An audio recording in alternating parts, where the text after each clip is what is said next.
It's not this one.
Okay, welcome everybody. We're going to go ahead and reconvene the City of Tigard Budget Committee meeting for the fiscal year 2025-2026. For those of you joining virtually, please remember to turn on your mic when speaking and mute your mic after you're finished. I may go around and ask each of you if you have any questions periodically. But if you do have any questions during the discussion, please put your name tent up on its side, and I will see you, or Jake, or Kalina, or somebody will let me know that you have a question. At Budget Committee meetings, we'll be following the Roberts Rules of Orders. Roberts Rules of Orders is the standard set of rules to run orderly meetings. The team will be capturing all of your comments, questions, and requests for follow-up information if necessary. Public comment has been scheduled for 6:15 p.m. Please make sure that you have signed in to be called upon. Please keep comments to 2 minutes. The deadline for written testimony and registration for video testimony was by 12 p.m. on Thursday, May 8th, 2025. At Budget Committee meetings, we'll be following the same public comment protocol as at City Council meetings. We will not have scheduled breaks during the meeting. However, if you need to step away, please feel free to do so. If you're a voting committee member attending virtually, please note in the chat when you're stepping away and when you return. If you are unable to connect to the meeting or have any technical difficulties relating to the Budget Committee meeting, please call 971-464-1476. This is call-in only. Texting this number will not work. So the City of Tigard Budget Committee meeting is now reconvened. Tonight's goal is to have a follow-up discussion regarding the City of Tigard fiscal year 2025-2026 proposed budget, review the technical adjustments regarding the, review the technical adjustments to the proposed budget, receive information on the Town Center Development Agency proposed budget, and receive an overview of fees and charges. So let's start by asking Committee Secretary Gregory Brown to conduct our roll call. I believe he's attending virtually. Yes, I am. I am attending virtually from Pismo Beach, California. Let's go ahead and start with Aaron McCool. Present. Ethan Postrel. Present. Felipe Aguilar.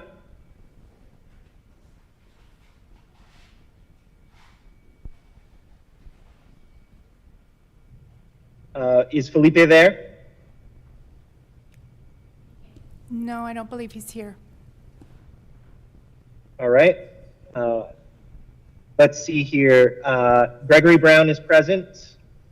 Kelly Pement. Present. Lauren Pauling. Present. William Lewis. Present. Mayor Lube. Here. Councilor Wolf. Here. Councilor Gadusi. Present. Councilor Robbins.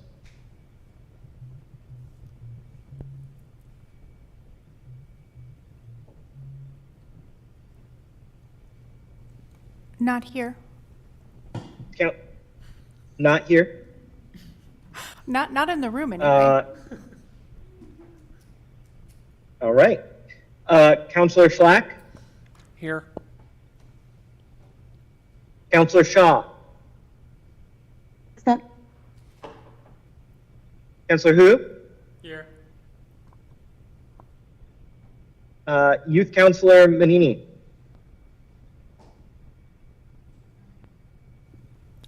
She's not in the room, so if she's not online, she's not here. All right. Excellent. Committee President, the roll's been called. Okay, great. Our next order of business is to approve the minutes from the April 26, 2025 budget meeting. Copies of the summary minutes from that meeting have been provided to you electronically in advance of this meeting. Are there any additions or changes to the summary minutes?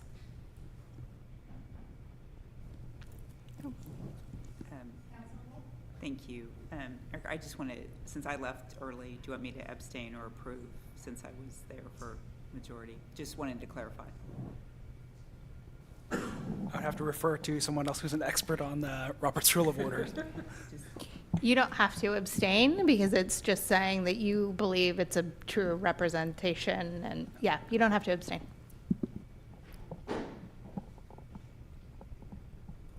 Okay, any other additions or changes to those meeting minutes?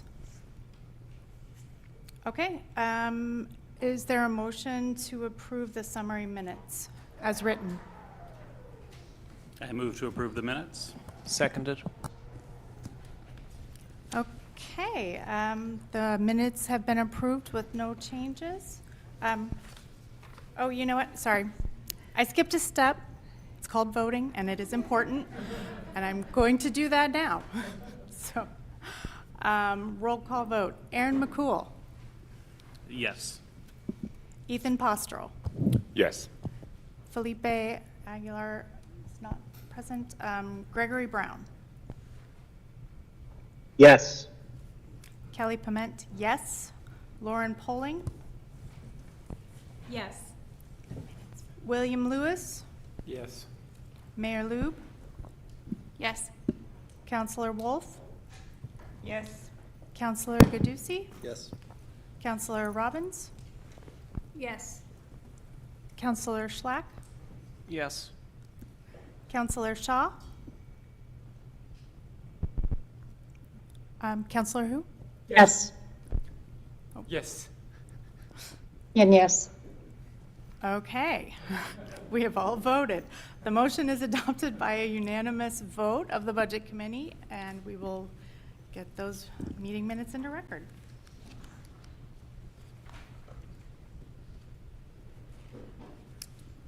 Okay. What time is it?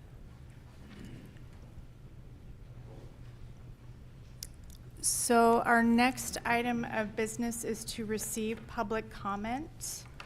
As mentioned, at the Budget Committee meetings, we follow the same public comment protocol as at City Council meetings. The protocol can be found on the city website and on the PowerPoint slides for this meeting. As a summary, though, just a reminder that remarks should be addressed to the Budget Committee as a body rather than directed to any particular member. Personal attacks, threats, disruption of the meeting, use of obscene, vulgar, or discriminatory language, or in any way discouraging anyone else from participating are not acceptable methods of communication. The mayor or presiding officer may interrupt members of the public speaking to the Budget Committee if they are not following the public comment protocol. The mayor and Budget Committee will enforce these rules uniformly and treat all perspectives and opinions consistently. Now, if you wish to virtually provide testimony, please join the queue by raising your hand on Microsoft Teams, or callers can use *5 to raise or lower their hand, and either use their phone microphone button or *6 to mute and unmute. Please state your name for the record, please speak directly into the phone, and limit your comments to 2 minutes. Let's see. Budget Manager Kalina Plath has collected written testimony that has come to the city, and she has provided each of you with a copy. Kalina will now summarize those comments for you. Kalina, please read the public testimony comments. Thank you. We received one written comment, and that came from Shayla Kotaria, and it's pretty short, so I'll read the full comment. As a citizen of Tigard, I would like to see the city put more money towards efforts for a more inclusive community and more equitable processes and access to resources.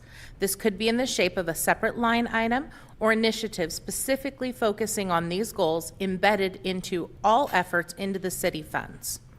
The purpose is to uphold these values by dedicating significant resources to these areas. Okay, thank you, Shayla, for those comments. Budget Manager Plath, has anyone signed up to speak in person? Yes, we have one person. Bob Ledlam. Did you want to come over to the Okay. area here? Oh, there's a Bob. Yeah. Okay, Bob Ludlam.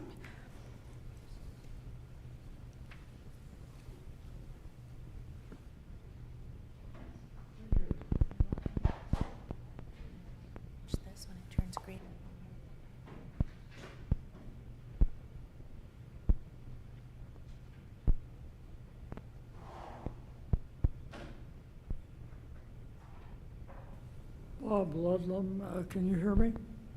Okay. Good evening. I am a citizen of Tigard, and I'm here to comment on the lack of funding for the seniors center. We older people represent 30% of Tigard's 2020 population. For the past 3 or 4 years, Tigard has allowed the services of the center to deteriorate. Does Tigard care about us? A large portion of its citizens, 30%. Operations of the center appear to be defaulted to Meals on Wheels. They are good at feeding people, but not paid to help seniors' emotional, physical, or intellectual well-being. On the other hand, Beaverton, Canby, Hillsborough, Sherwood, and Toulon manage and control their lively senior centers for people's well-being. Those cities have shown they are age-friendly and inclusive communities. Their older residents are respected, active, and engaged in life, and are part of the community. These cities care for and budget for their seniors. As a result, their centers are vibrant social communities. City of Tigard offers little for seniors. Nothing to challenge our minds, bodies, or spirits. Does Tigard care about our seniors? I hope you, the committee, recommend devoting a portion of the city's staff, funds, and volunteers to revitalizing and sustaining our center. Please show us you care. There we go. Oh, thank you. People online. A little late. I hope you, the committee, recommend devoting a portion of the city staff, funds, and volunteers to revitalizing, sustaining our center. Please show us you care about us, elders, the budget and budget for them.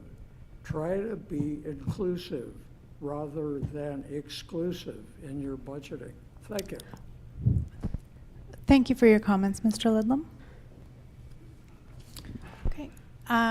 Are there, network administrator, are there any callers, phone callers in the queue at this time? There are no callers. Okay. And do we have anyone signed up for video testimony? No. Okay. Then I think that wraps it up for public comment. I want to thank everybody who did write in, and for you for coming in to publicly give your testimony. Any additional public testimony or questions that don't get answered today can be submitted for public comment at our subsequent meeting on May 19th. And we will consider the testimony during deliberations tonight. Okay. So then our next item is follow-up with Eric Kang on the April 26th Budget Committee meeting follow-up items. Thank you, Chair. Good evening, Budget Committee members, and welcome to meeting number 2 for our annual budget process for the fiscal year 2025-2026. I'm pleased to return back and report on some follow-up items that were asked during the last committee meeting, and also provide a few updates on some of our activities leading up to today, and then what else is to come leading up to budget adoption. And yeah. So the first thing of order is going over some of the follow-up questions. So during the Saturday meeting, we had a question to follow up on, and that was related to the Dirksen Park. The question specifically read, there is already a play area near the new Dirksen Park, a small nature play area, and why do we need another play area so close to the existing play area? So the response to that question came from our city engineer. So the Dirksen Nature Park, and for everyone to reference, this is in your Q&A packet on page 3 on the very top. And so the Dirksen Nature Park Small Nature Play Area first appeared in the 2017-2018 fiscal year adopted budget's capital improvement plan. And then prior to the to the 2017-2018 budget, it was included in the project prioritization list as an unfunded project. And this project is needed to protect the park's more sensitive lands by providing an accessible, active play area that will allow intensive outdoor play outside of the natural resources areas. The proposed location of the play area adjacent to the recently constructed parking lot will include Americans with Disability Act accessible structures and will not require a long commute between the parking area and the play area. And then it goes on to read, the adopted 2022 Parks and Recreation System references this project, as well as the Dirksen Master Plan dated June 2012. The city has been actively working towards delivering the vision of the Dirksen Master Plan, and this is one of the last remaining projects to complete, and the funding proposed for this project could be considered for other park projects. However, this project was at the top of the project prioritization list before being moved into the CIP, and it also provides for an ADA accessible structure connected to the parking lot.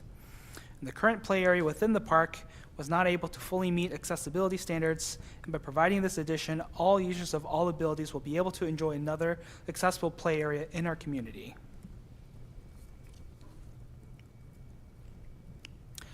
So I will open up for any questions on that follow-up item. Counselor Hu, I believe that was your follow-up item. Did you have any additional questions? No question. Thank you.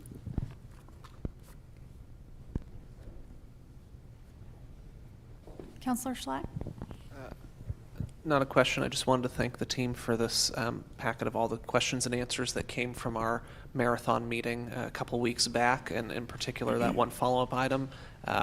Qualities of these documents get better and better every year, and I think we have a really good process for capturing everyone's questions now and providing great information. So thank you so much. Thank you. I should have opened up with a big kudos to the team and all their work putting this document together. So one of the follow-up items, of course, we did compile all of the questions that were asked during that day. And if we received any follow-up questions afterwards, we would compile it into this Q&A list and then provide it to all the committee members.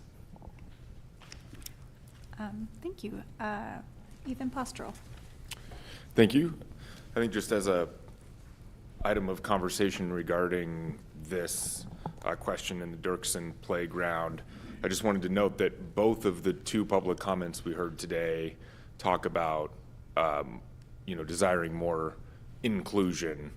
I don't know that the park specifically, would be applicable to the senior center, the senior inclusion, and it's a bit unclear what the written comment specifically is requesting or addressing. But generally speaking, they both promote inclusion, and it seems like the second playground here is in that same vein of maintaining maximum inclusion.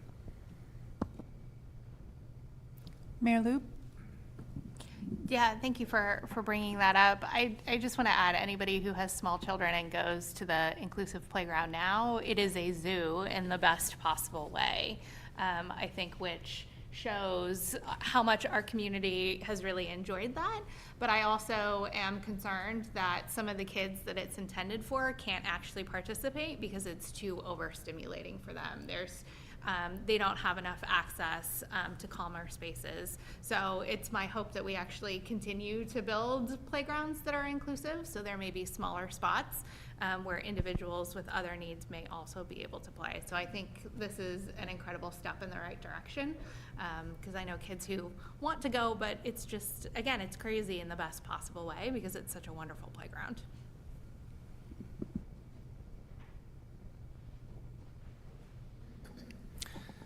All right, thank you for those comments.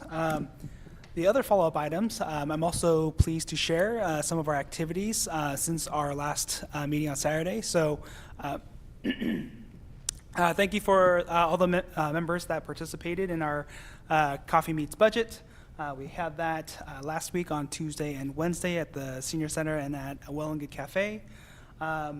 We had a few members of the community participate. A lot of questions related to the Senior Center were asked, particularly around funding for the Senior Center. Those were the primary comments and discussion points that we had. And also one community member who spoke a bit about the library projects related to the HVAC and the roof and how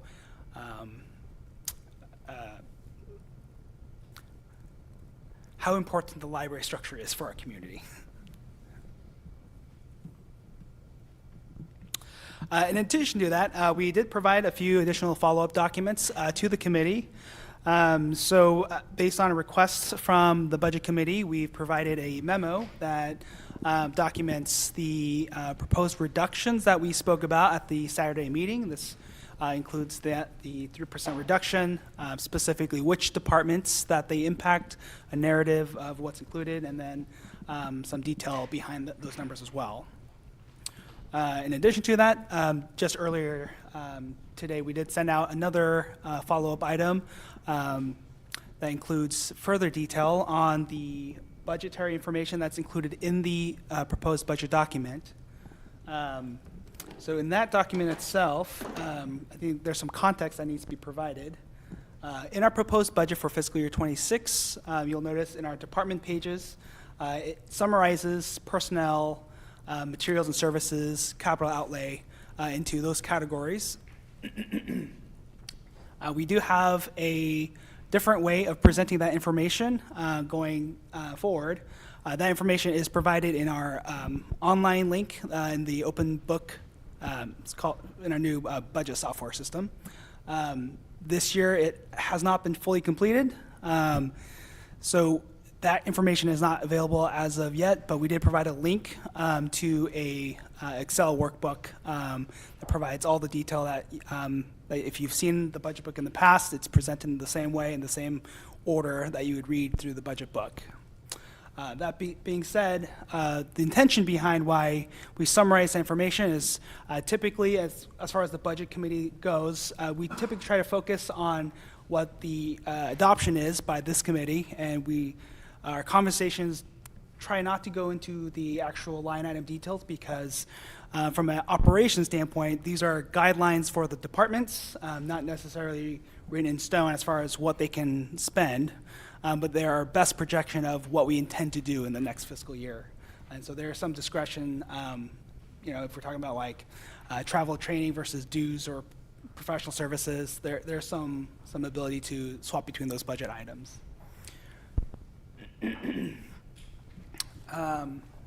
Councilor Hu? Oh, yeah. Thank you for the memo. It's very helpful to get the summary. I don't need an answer right now, but I would like to know a little bit about the reduction in employee bus pass program.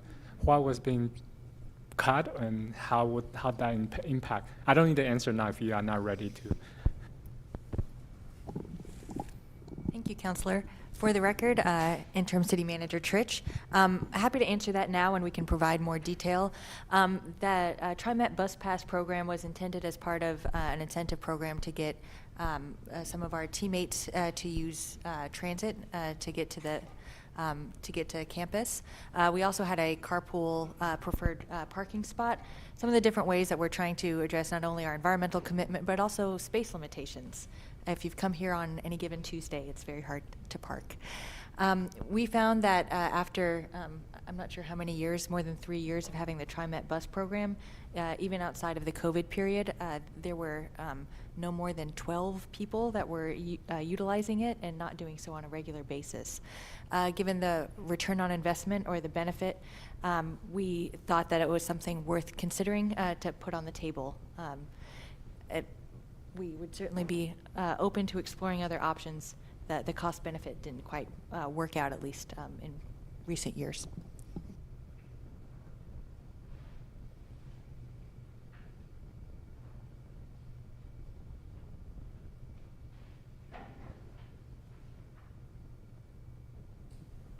And with that, so that concludes my remarks as far as follow-ups, but I'm happy to, if there are any questions or comments since the last meeting, happy to answer any questions this time. I just have a really quick question under the police proposed adjustment.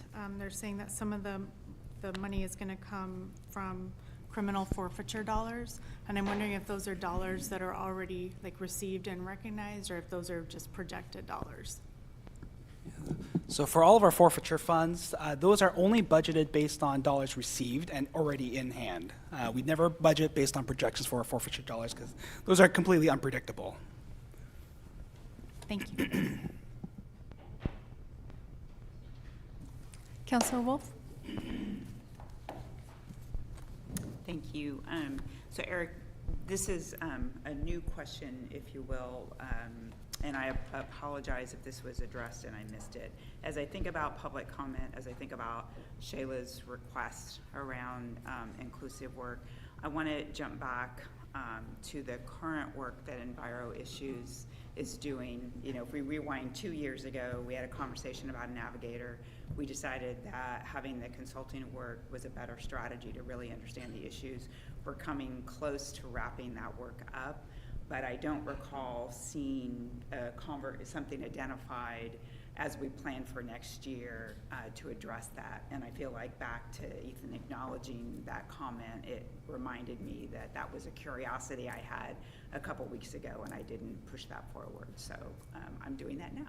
So that's my only question is how are we accounting or planning for the input or recommendations we receive from them?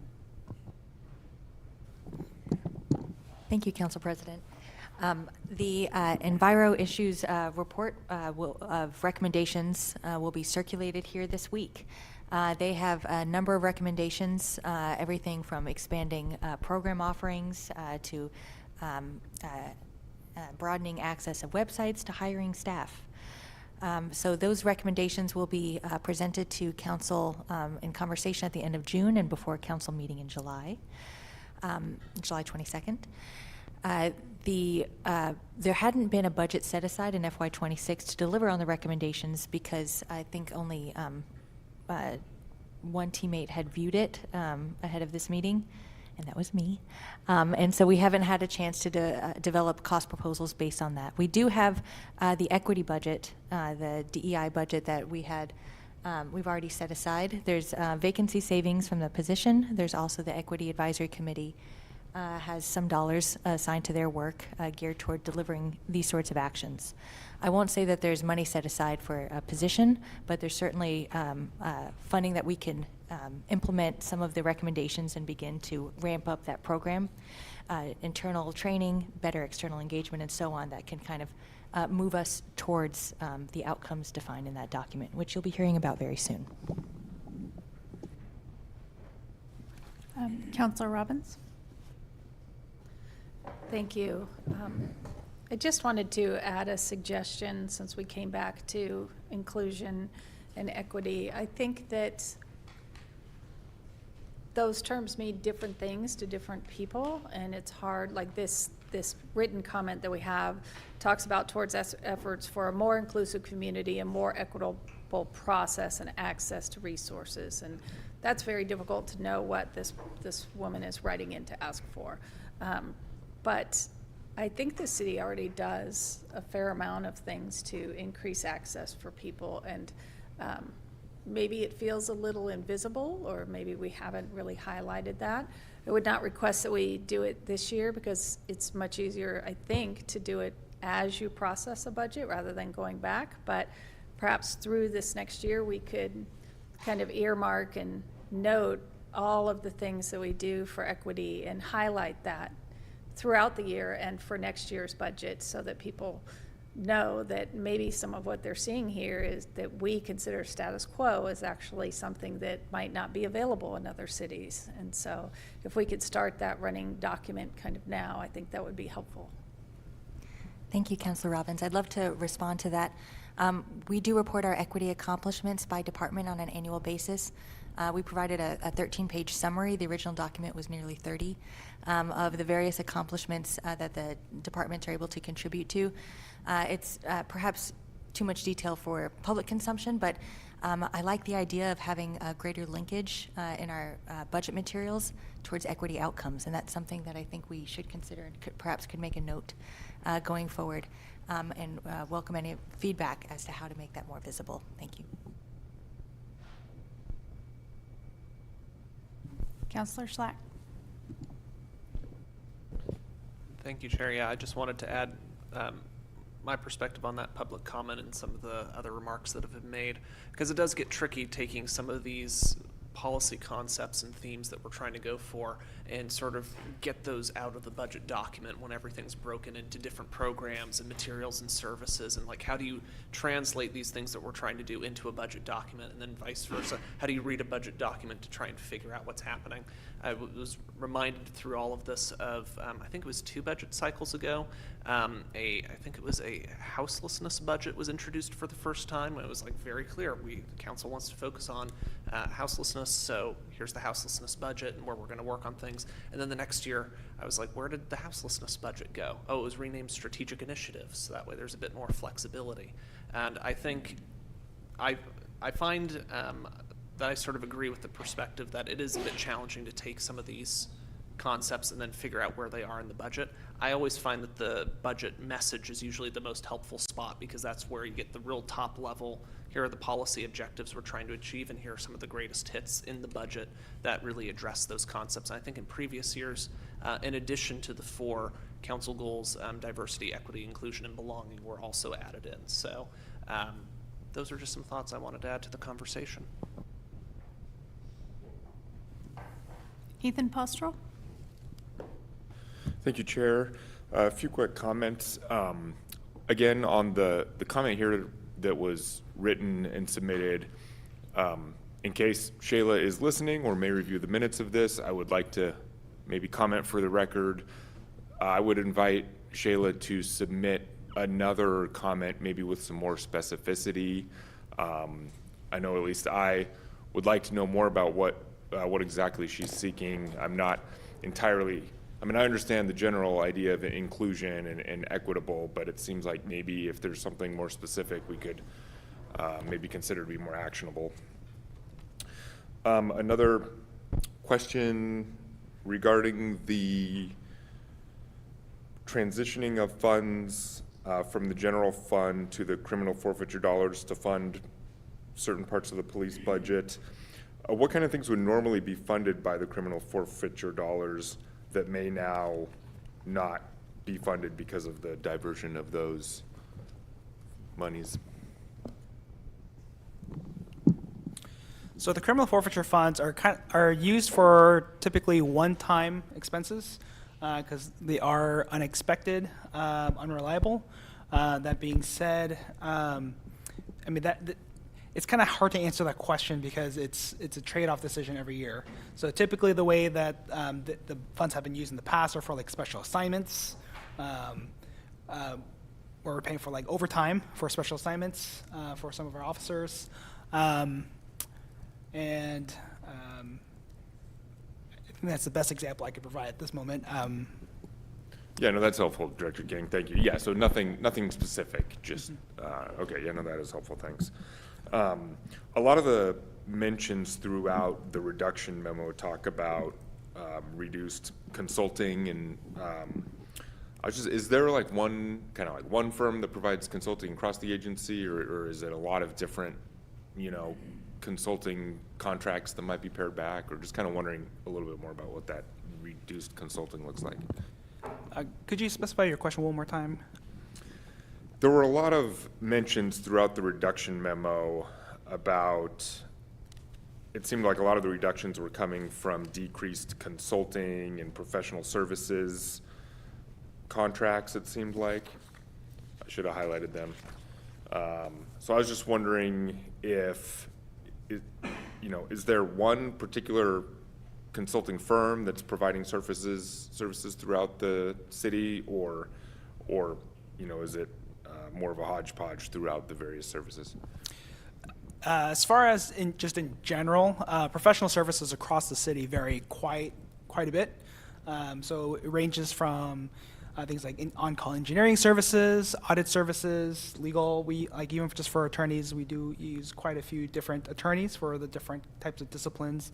So I couldn't point to a single type of consultant, but it is a pretty broad range. Great, thank you.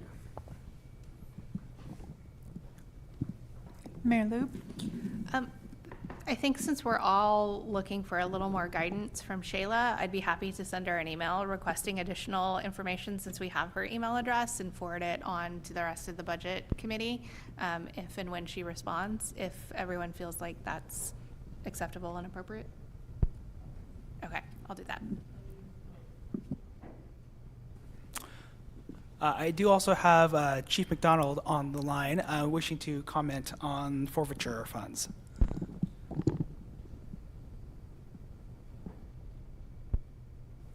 Chief?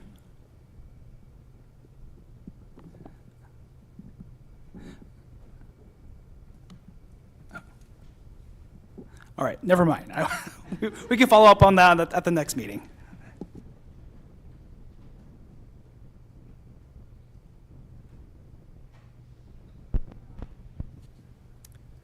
Are there any more, do you have anything else on the, oh, sorry.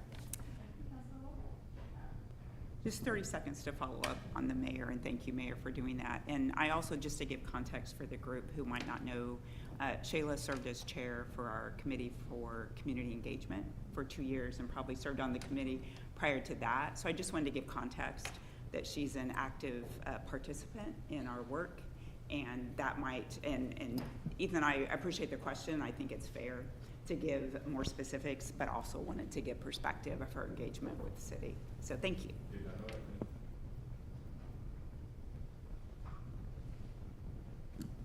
Okay, are there any other comments on the April 26th Budget Committee follow-up items?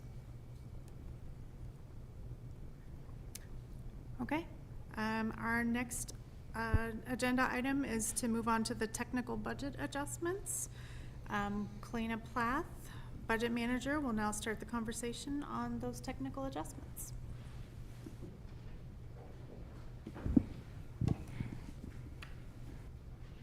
Thank you. I always go the wrong way first. There we go.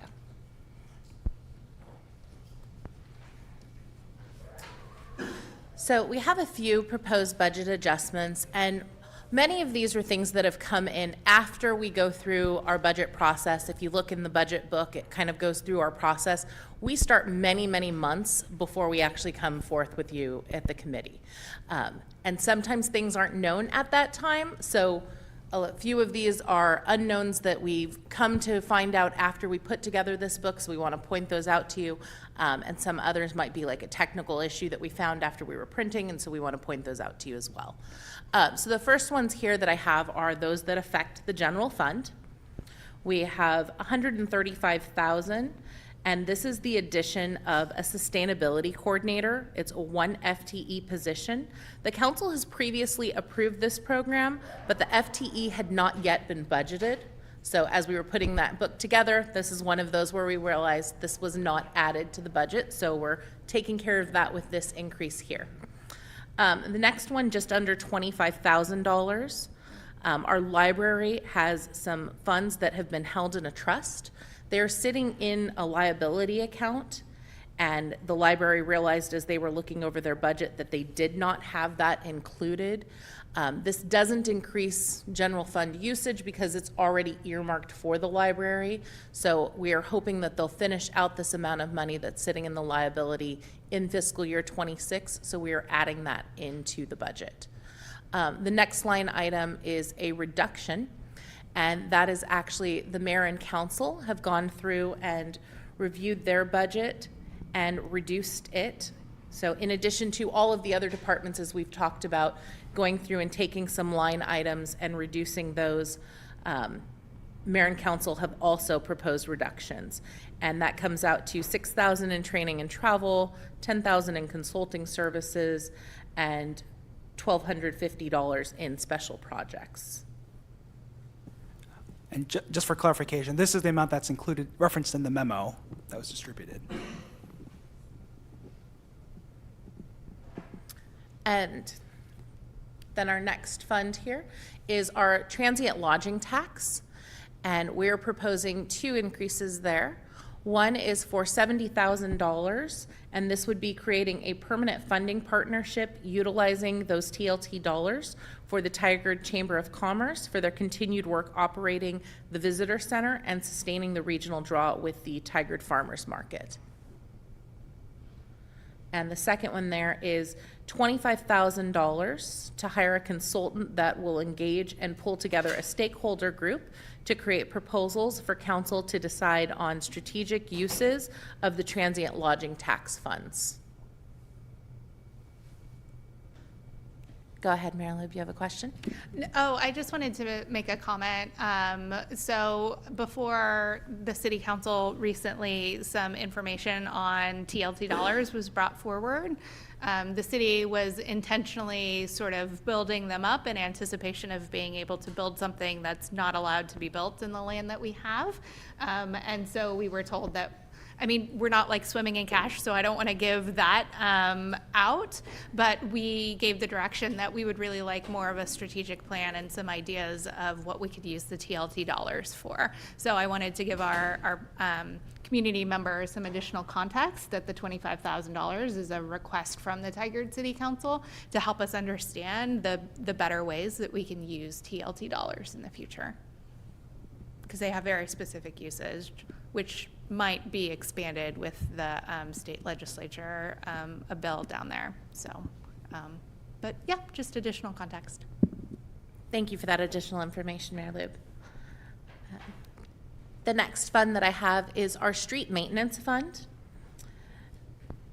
And this is actually doing a transfer from our street maintenance fund into our gas fund. And it's just over $500,000. $150,000 of that is the annual support for right-of-way maintenance. This is actually an adjustment. It was already there going into revenue on the gas tax fund, but as we were reconciling that, we saw the other portion of it was not entered. So we made that adjustment there. And then in this new year, we are actually adding $463,553. And this is annual support to the gas tax fund, which will support 2 utility worker to FTEs, and then also for materials and services that's related to pavement work. And so basically the street maintenance fund allows for pavement work, and we had not been previously transferring that information over. And Joe will look at me if I'm stating this incorrectly and he wants to add anything to it. I got a thumbs up, so we're good on that one. And then the last one here is actually an elimination in our appropriations, and it hits multiple funds. So our Public Works Engineering Fund is an internal service. It receives its revenue from other city funds. In fiscal year 24, the revenues received exceeded our planned expenditures by about $2.6 million. So this adjustment is proposing that we eliminate our budgeted transfers for this current year and able to utilize the fund balance and keep these 5 funds. They will all keep this money in their fund balance, so they'll be able to use it for other things. Yeah, sorry, I skipped ahead in my notes here. But yeah, they'll be able to utilize that for other items, and this fund will then just use their fund balance that they have remaining. So that would be a $1.3 million savings in transfers. And that's all I have. Okay, are there any questions regarding the technical budget adjustment? Oh, Aaron McCool. Thank you. With the interdepartmental charges being eliminated, is there any idea of how those funds that were going to be transferred are going to be used by those departments, or will that, or does that, what would happen to that money that goes back to them, or that isn't coming out this year? So a lot of these funds here utilize other services. So like the Parks and Recreation Fund, Sanitary Sewer Fund, Stormwater Fund, most of these are our enterprise service funds. So they'll stay in that fund balance. They're used in capital projects. They're used for reducing ratepayers. So without having that there, it's when they go back and look at that, there's not more coming out of it. So we've already charged them essentially. Last year, we expected to expend a lot more than we did. And I don't know if I have my number here, but something in the neighborhood of $4 million. But then after we did our expenditures, we had a lot more savings.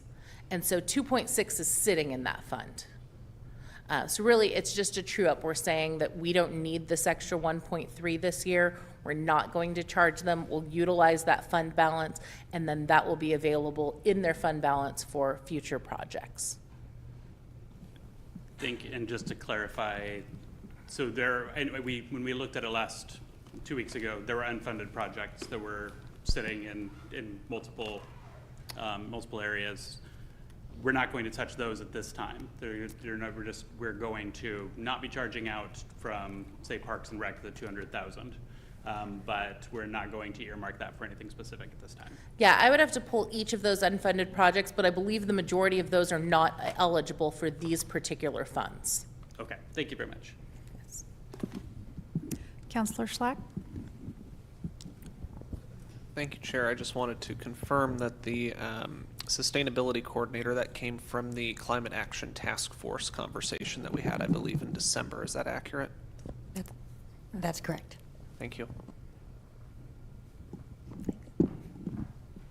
This is Counselor Shaw, and I can't see. Counselor who? If you can hear me. Oh, sorry. Counselor Shaw, and then Counselor who? I can't tell if you can see. The technology is not working well tonight. But in addition to Counselor Schlack's question, with regards to general fund, the addition of the sustainability coordinator, there's a difference between approving a program and approving a position. And I'm sorry, I can't recall if we approved both. And was it just an error that the appropriation was not budgeted, or did we not approve the position? Counselor Shaw, I'm going to just repeat your question just to make sure I understood it correctly. So what I heard was for the climate coordinator position, was it an error that the program was approved but the budget was not appropriate at the same time? Yeah, because it says sustainability coordinator, so it doesn't say climate. It says sustainability coordinator, and it says the program was approved. So my question is, was it an oversight that the addition of a sustainability coordinator was not budgeted, or did council not approve of the budget for an FTE addition of a sustainability coordinator? Hopefully that helps clarify. Thank you, Counselor. Yes, that question clarifies that. So just repeating it back for the committee. So the question I heard was that was it an oversight that the sustainability coordinator that was approved by council was an oversight that the budget was not appropriated at the same time. So I guess one thing to clarify in terms of how the budget process works and versus a council action on terms of a program. So the two are not necessarily the same. So in order for a program to be approved and to also then be funded, council needs to approve a supplemental budget, and that was not done at the same time. And so we are coming back here and making sure that this gets recognized and added to the fiscal year 26 budget. Also, to add to that, for the FTE, that has to come through the budget committee for that process. This FTE was a limited duration, and then upon review, we were looking at limited duration versus FTE, and that was supposed to be a change that happened during the budget process. So that's why it didn't make it into your normal one, was it's approved there as a limited duration, but we need to make that change at the time of this budget to a long-standing FTE, so to increase that number there. So that's where the difference is. Thank you, that's helpful. Thank you. And I'm not sure, your audio is extremely low. Yeah, I'm sorry, it's a new computer and technology. I can barely hear you half the time too, so. That's much Unfortunately, next better. time I'll just come when I'm not feeling well, I'll just make sure I'm there. Thank you. Oh, at the end, you sound great. So whatever you're doing right then, keep doing that. Now, unfortunately, not doing anything different, but I don't want to hold things up. Thank you. Counselor who? Thank you. I just just need a reminder, can gas tax fund be used for small pedestrian access improvement?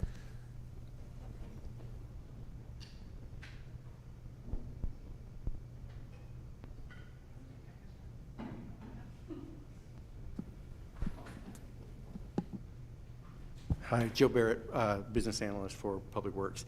Yes and no. If it's in the right-of-way, it can be largely used to help support like ramps for ADA access and stuff like that. But no, we can't use it for new sidewalks or anything like that. It's specific to, think of it like curb-to-curb pavement and blacktop specifically. So, Thank you. you bet.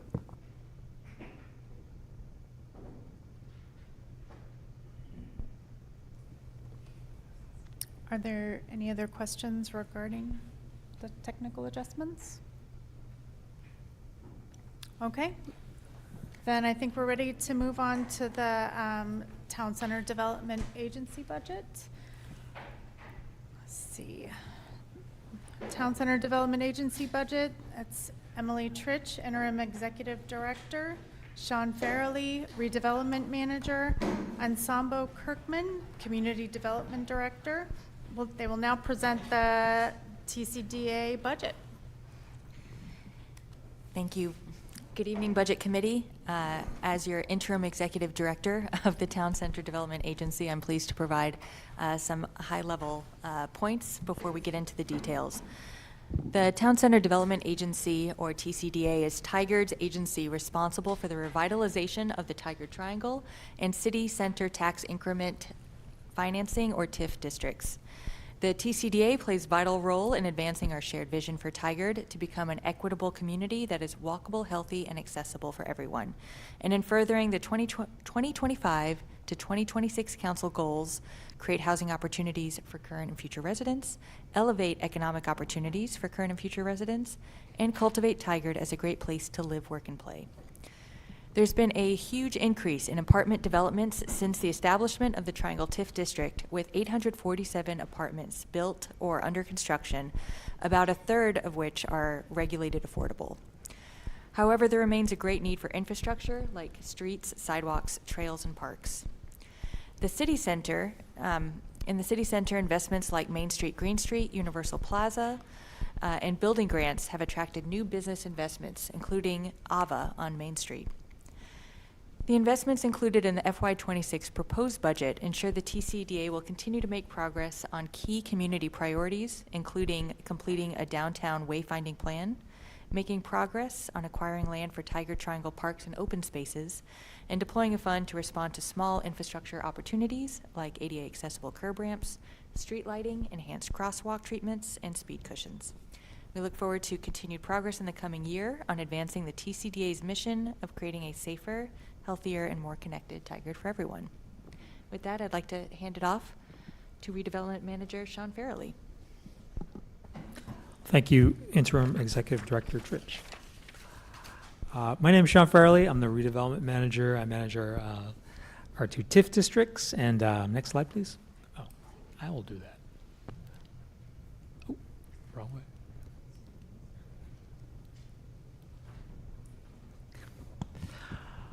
So these strategic priorities, I believe, are the same for the city-wide budget. You may wonder why technically this is a separate budget meeting. It's the TCDA budget meeting. That's because it's a legally distinct component of the city of Tigard. So we have a separate board. We have a separate budget committee. And these are our two TIF districts. And the TCDA, the Town Center Development Agency, is responsible for managing them. And for those who may be new to the committee, I'll briefly talk about what exactly tax increment financing is. I could talk about this for an hour, but I'll try to summarize it in 3 minutes. But so what these two districts are, and I'll talk a little bit more specifically about them in a second, but two districts are areas of the city that we've identified as lacking investment, and these two separate plans were developed after working with the community. We identified plans that would revitalize these areas. So these two plans have separate projects, and the way TIF works is that when the district is established, the property tax that goes to all the different districts there are, the school district, TVFNR, Metro, the city, that is frozen at that year. And those tax districts, they keep on receiving that current income. The increased property tax, that's the tax increment, that goes into a separate fund, and that goes to fund these projects that have been identified in the plan. So in a nutshell, that's tax increment financing, and again, the TCDA is the agency that administers those two plans.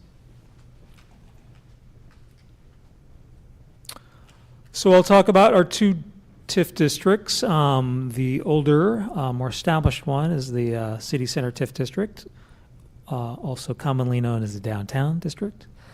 That was formed in 2006.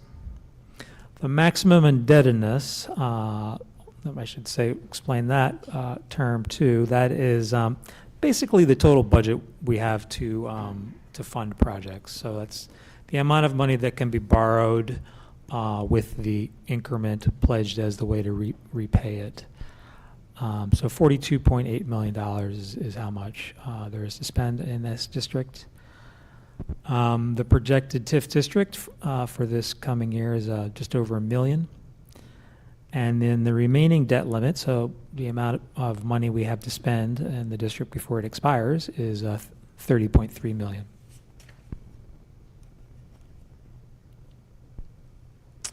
So we'll talk about some of the accomplishments, and then I'll talk about the proposed budget. So Avery Development, the building on Main Street, those apartments started leasing this past year. The ground floor retail will soon be opened, much anticipated. And this was really a partnership. The TCDA prepared the land. It was actually a contaminated site, and we acquired some federal brownfield funds, cleaned it up, and made it ready for redevelopment. There's also been a building improvement grant that will be helping to pay for some of those improvements. Downtown Wayfinding Plan was mentioned earlier. It's a plan to put signage around that'll direct people to places of interest around the downtown and outside the downtown, primarily for walkers and bicyclists. And that's nearing completion. We have a building improvement grant program that provides matching grants for businesses to either improve the exterior of the building or to attract new businesses to vacant spaces. And so far this fiscal year, we've awarded $42,000 in 3 improvement grants. Rubicon Rugs, Northwest Accents, Curiosities Mural. There was one that just happened just a couple hours ago, a new one to add to that for Main Street Stamp and Stationery. So that's the accomplishments. Now we're going to move into the proposed budget for this coming fiscal year, FY26. We're requesting $200,000 for Fano Creek Trail lighting. So that would pay for design, engineering, permitting, and installation of this lighting in basically just the downtown area of the Fano Creek Trail. Requesting $200,000 to implement the downtown wayfinding plan. So that would be for, again, engineering, permitting, fabricating, and installing the signs.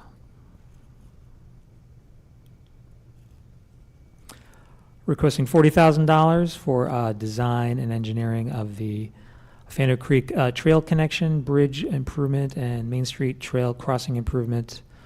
Altogether, those are considered the Nick Wilson Memorial Plaza or Nick Wilson Memorial Crossing. $40,000 will move that project ahead. And then we have a request for $50,000 for a downtown small infrastructure fund, quick opportunities, as was mentioned, crosswalks, ADA spaces, ADA crossing, quick opportunity projects. And then requesting $225,000 for building improvement matching grants. As was mentioned, those are for new and existing businesses for facade and tenant improvements. So that's an increase of $25,000 over this year's budget. So that's the city center. Now I'm going to move into the Tigard Triangle. That's the newer district, although it's a lot larger in size and capacity. The maximum indebtedness in this in the triangle is $188 million, which is quite a bit more than the city centers. Projected TIF, and this is after 8 years, we're at $1.9 million, and a lot of remaining debt capacity, $179 million. So some of the accomplishments for the past fiscal year, our Affordable Housing Development Fund had grant funding that went to the Dartmouth Crossing North project, which has just completed construction and is actually leasing now. They'll be having a ribbon cutting beginning of June. And those are 85 units affordable to households making 60% AMI and below. So important part of creating a mixed-use, mixed-income district in the Triangle where we have market rate and affordable housing being built. Another funding of Affordable Housing Development Fund is for the Woodland Hearth project. That top photo there is what it will look like when it's done.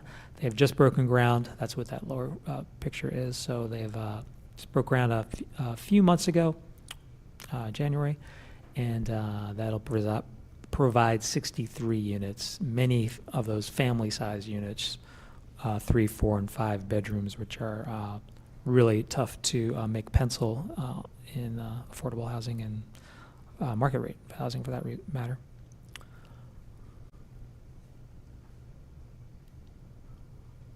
We had a project be completed, a market rate project with 2 affordable units called the Steward. Important thing to know about this is that it's a path to net zero building. That means it uses very little energy. It has solar panels and all electrical appliances, and it's probably the most sustainable building in Tigard.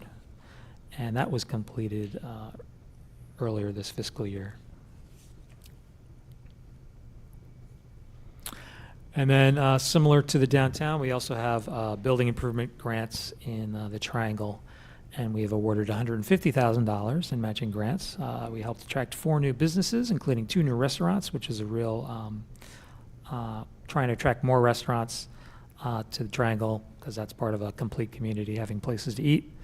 So Crazy Sushi, Dragonfly Asian Bistro, My One PCP, which is a physician's office, and a pediatric dentistry office as well.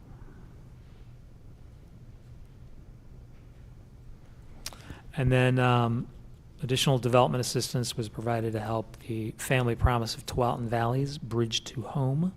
They purchased a hotel on 99W, the former Quality Inn, and have made that a family, a shelter serving mostly homeless families and also homeless adults. And they're doing quite a bit of renovating in there to get it up to modern standards. So for the proposed Triangle budget for FY26, we are proposing a rollover of existing funds, $2.9 million for our park property acquisition, and we are actively engaged with some property owners at the moment, and we hope to. So those pictures there are aspirational photos of what we could be looking at in the Triangle. We're proposing $1.5 million in affordable housing and also funding for development assistance for market rate housing. That will help with mixed use projects and affordable projects that meet TCDA goals. Similarly, proposing $225,000 for the Triangle Building Improvement Matching Grant Fund. Requesting $1 million for an infrastructure opportunity fund. That is to, there's a lot of needs for street improvements, sidewalks, trails in the Triangle. This fund is intended that there's often opportunities for public-private partnerships where a developer is building out their required street section. This $1 million could help pay for additional improvements on top of that. And then similar to the downtown, we also have a transportation improvement program, smaller scale infrastructure opportunities, so requesting $100,000 for that. And then finally, we have a $50,000 request that would help fund a study of Red Rock Creek Trail crossing that would go over Highway 217. That is dependent on the obtaining a grant from another fund. So if that grant is obtained, then that $50,000 would help fund this study and where to site it and where it would be feasible to build that structure.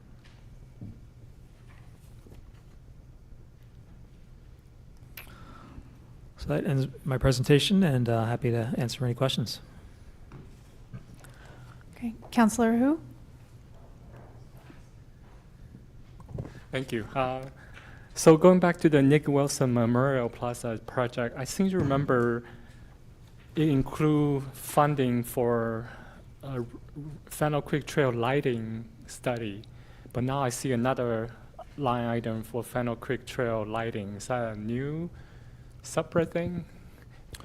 Right. So originally, this past fiscal year, we had budget to move the Nick Wilson project ahead, and a small subset of that project was to do some preliminary work on lighting. So basically identifying what kind of lights would work and potential locations.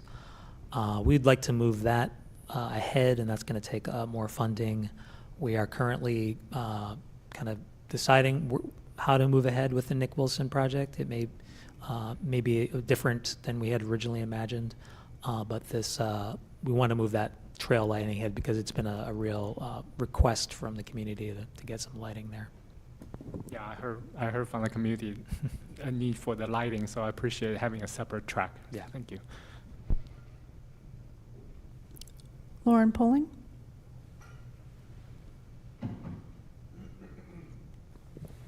Thank you. I was wondering if you could step back a little and describe the difference between a TIF and a bond.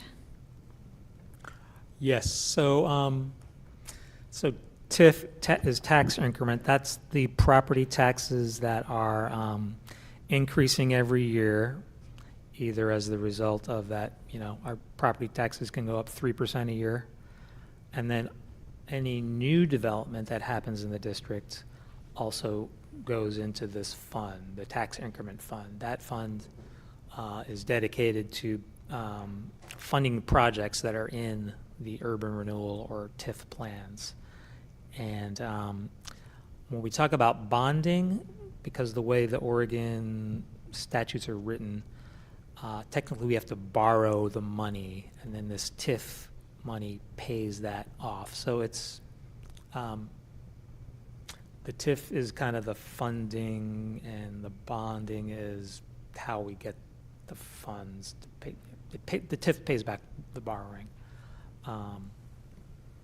So when we talk about the debt limit or the maximum indebtedness, it's really kind of talking about how much money we have to spend on these projects. It's just a kind of a clunky term we have to use because technically we are borrowing money and paying it back with the tax increment.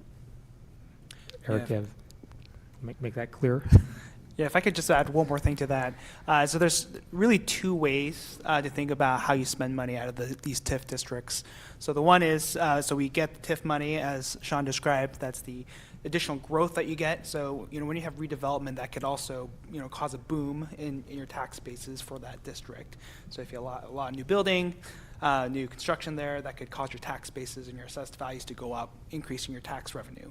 So you can spend that as you go, or you could borrow money against future revenue that you plan on getting, because you do know what that's going to be, because it's locked into your district. And so if we're talking about if we have the capacity to do like a $10 million project, but we only receive $1 million in revenue, well, our financial advisors can help us structure a bond where we could use the revenue from the TIF to pay for a bond for future debt payments, and so that we can have a lump sum today to execute on a project. William E. Lewis.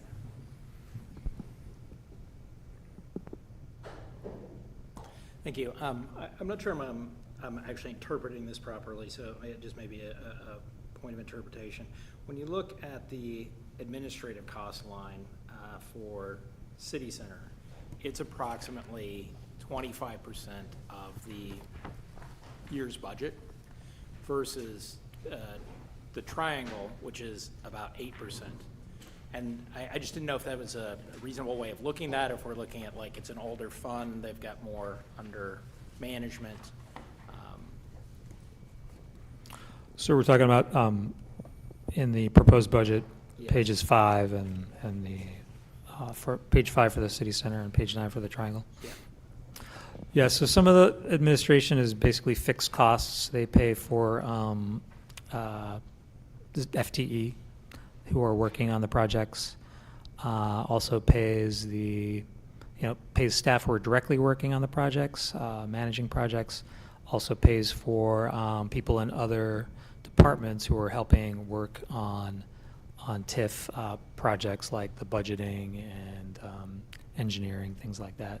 So that's the money that gets attributed to administering the plan. So even though there's not as much going on in the city center right now, those are kind of fixed costs, and so that's why maybe proportionally it does appear to be more. Well, it is more proportionally, but there have been years where a couple years ago we built the Universal Plaza. That was a multi-million-dollar project, so that the administration was still kind of around that level.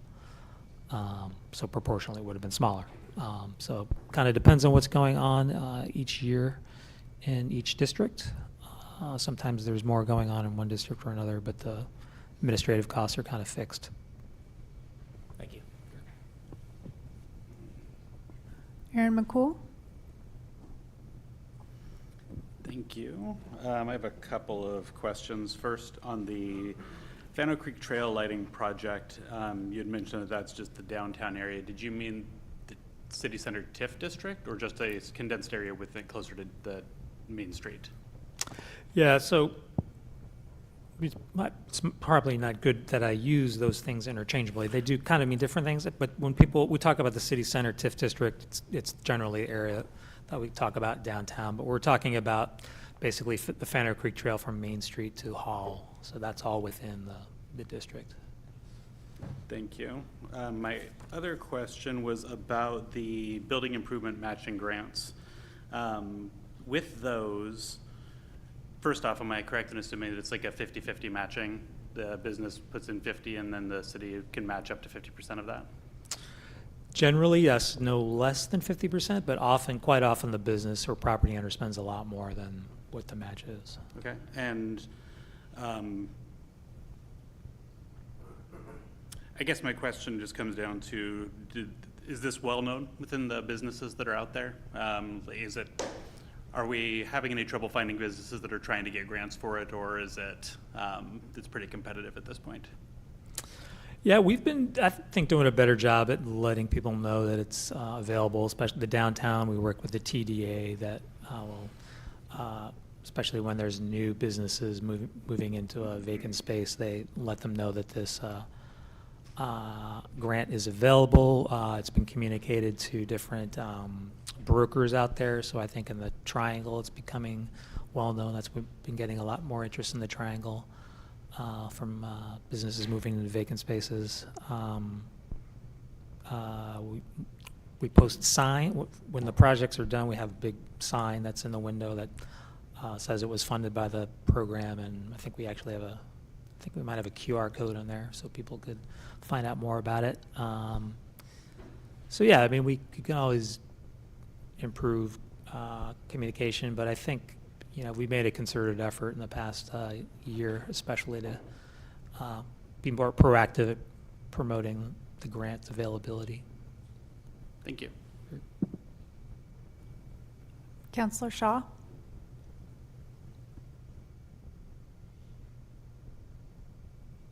Thank you so much. With regards to, and I apologize, I think this is a terrific conversation, by the way, and thank you so much, Sean. I don't know what slide it is, but it's the FY 25-26 Transportation Improvements Program, which is $100,000 to fund, which equates in our budget book of page 267. And in the project need of 95088, we talk about the project need for missing section of section of sidewalks. Thank you, that's a slide. Thank you very much. But in the project description, we don't say that there's a need for the missing sidewalks. So one, is it just apparent that if it's a project need, then it is going to be in the project description? And given the fact we know there's some significant disconnects on 72nd up toward 99, we anticipating 100,000 can cover those missing sections, or do we anticipate somehow we'll get public-private partnership funding? Yeah, $100,000. Oh, sorry, were you? No, go ahead. Okay, sorry, I couldn't quite tell if you were done. Yeah, $100,000 it's a drop in the bucket. Would not come anywhere near to fixing 72nd. We applied for a federal grant to rebuild 72nd for $20 million, so that's only for section from 99 to Dartmouth. So sidewalks can be expensive to build, especially if there's no right-of-way, or depending on the current conditions. This smaller fund was basically intended to be kind of opportunity, like, you know, if there was some paving going on elsewhere in the city, we could say, all right, we need a crosswalk here, let's get this striper to do that. So to do things efficiently, $100,000 is going to be, you know, what it's advertised at, a very small and opportunistic fund. Maybe we get like an ADA parking space, maybe we get a couple of ADA crossings, maybe a crosswalk with a center refuge island, but it's going to be small opportunistic projects. And we recognize there is a greater need, but a lot of the infrastructure is built out with development, but that doesn't always happen soon enough. So 72nd, we are, you know, there is a project that's pending, I believe, still, that would build out quite a long section of 72nd and fix that deficiency, but for 72nd in particular is going to require a lot of funding to address. Thank you, that's really helpful. And maybe that I'm just reading this too minutely, but do we need to include the missing sections of sidewalk in the project description on 95088? Is it just inherent because it's a project need? I know it's important. I would just hate for it to be not considered for future, and I appreciate that it's a priority. Yeah, I don't think there's any harm in including that.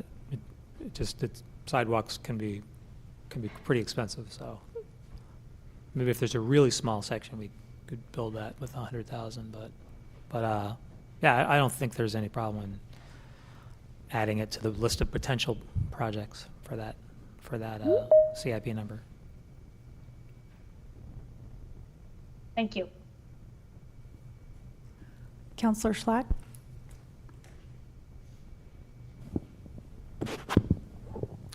Thank you. Question and a comment. So this is my fourth budget cycle. I've never thought to ask this before. How did the TIF districts get their shape And the reason I ask this is because we had a conversation recently about enterprise zones and sort of whether we need to reshape them or not. And I was just looking at the map thinking, how did we decide on these particular parcels of land? That's a really good question. So I'll start with the triangle first, because that is kind of defined by what we refer to as the triangle, I-5, 217, 99W.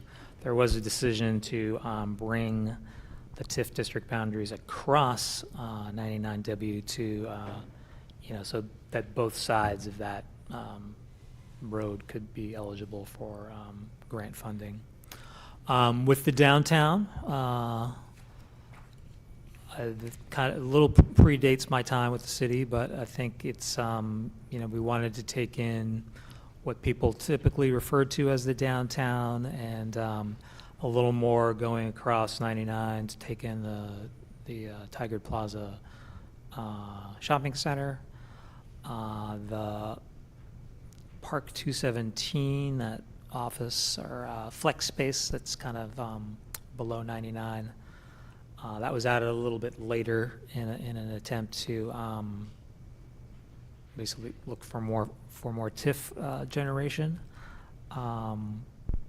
So there's you have to draw a line somewhere, and I think the city center may be one of the reasons why it has a smaller. It generates less TIF is that it actually incorporates a lot of city-owned land. Like a lot of this is Fano Creek Park, and that does not generate TIF. We can spend money on improving it. And we want to do that, but that's not generating TIF. So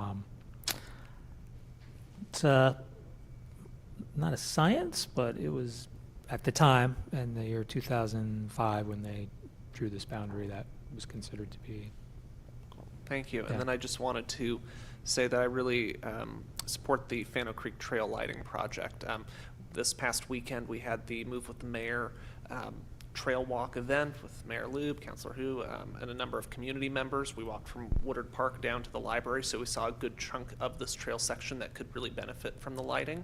And seeing this slide here, I thought that's a really great idea, because walking down it, really great trail space, really great natural area, but then you realize that if it were at night, there is no lighting anywhere. It would be quite dark to walk along, so I really like the idea of that project. Yeah, it's been I'll get a lot of requests from the community. There are people who could question the need for it, though, in terms of if impact on wildlife and things like that. So we'll have to balance some concerns. Councilor Robbins?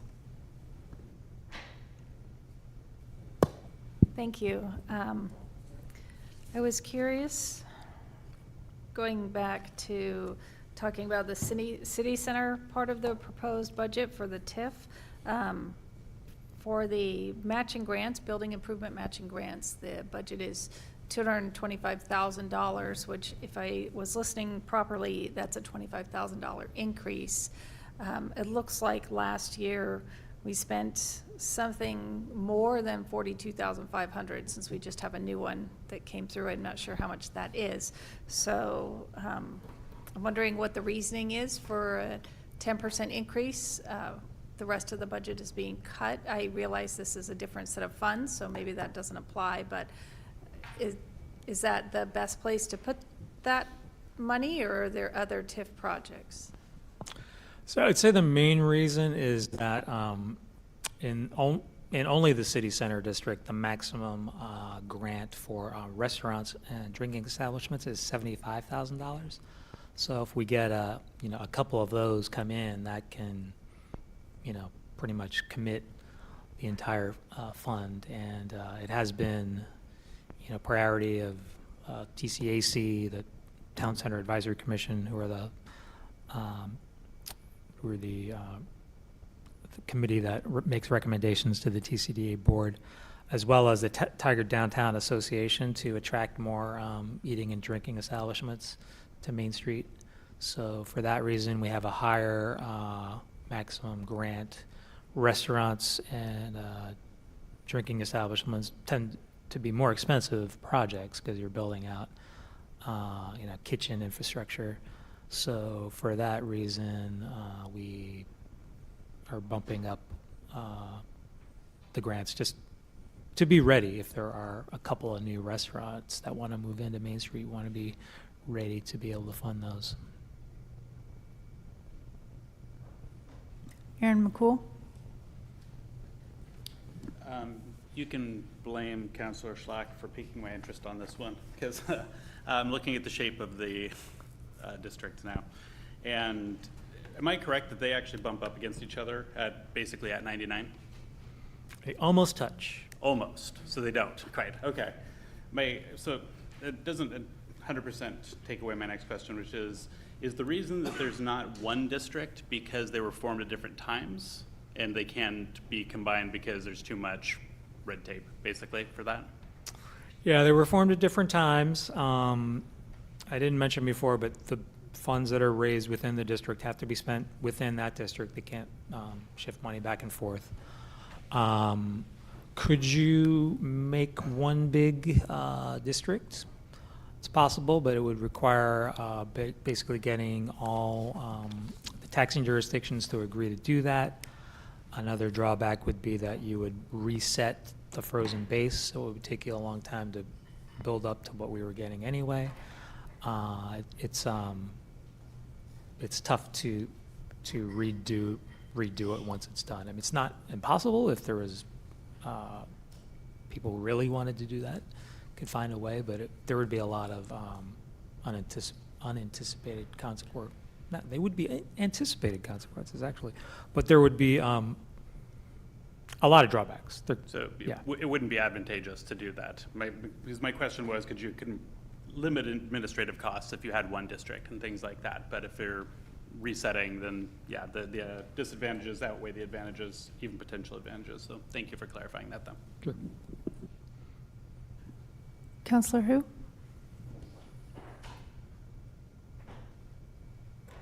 Thank you. I think this might help answer Aaron's and Councillor Robbins' question a little bit.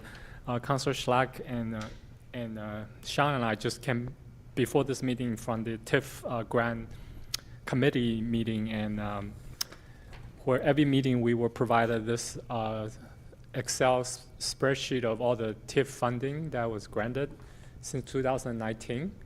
So maybe the committee member here, it might be helpful for you to get a copy of the history of all the TIF grant funding that was awarded, so you will have an understanding of the history of that. So my understanding is that Tina Escalera, our economic development specialist, made this helpful Excel sheet last year, so I found it very useful. So maybe we can share with the committee member. So thank you.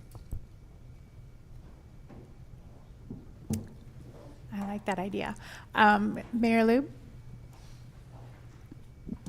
Thank you, and thank you to Councillor Schlack for bringing up with the move with the mayor. It was a lot of fun to get out and walk that piece of trail. We've been asked for years about lighting, so especially individuals who are living in the downtown area, being able to safely walk around at night and patronize downtown is really important.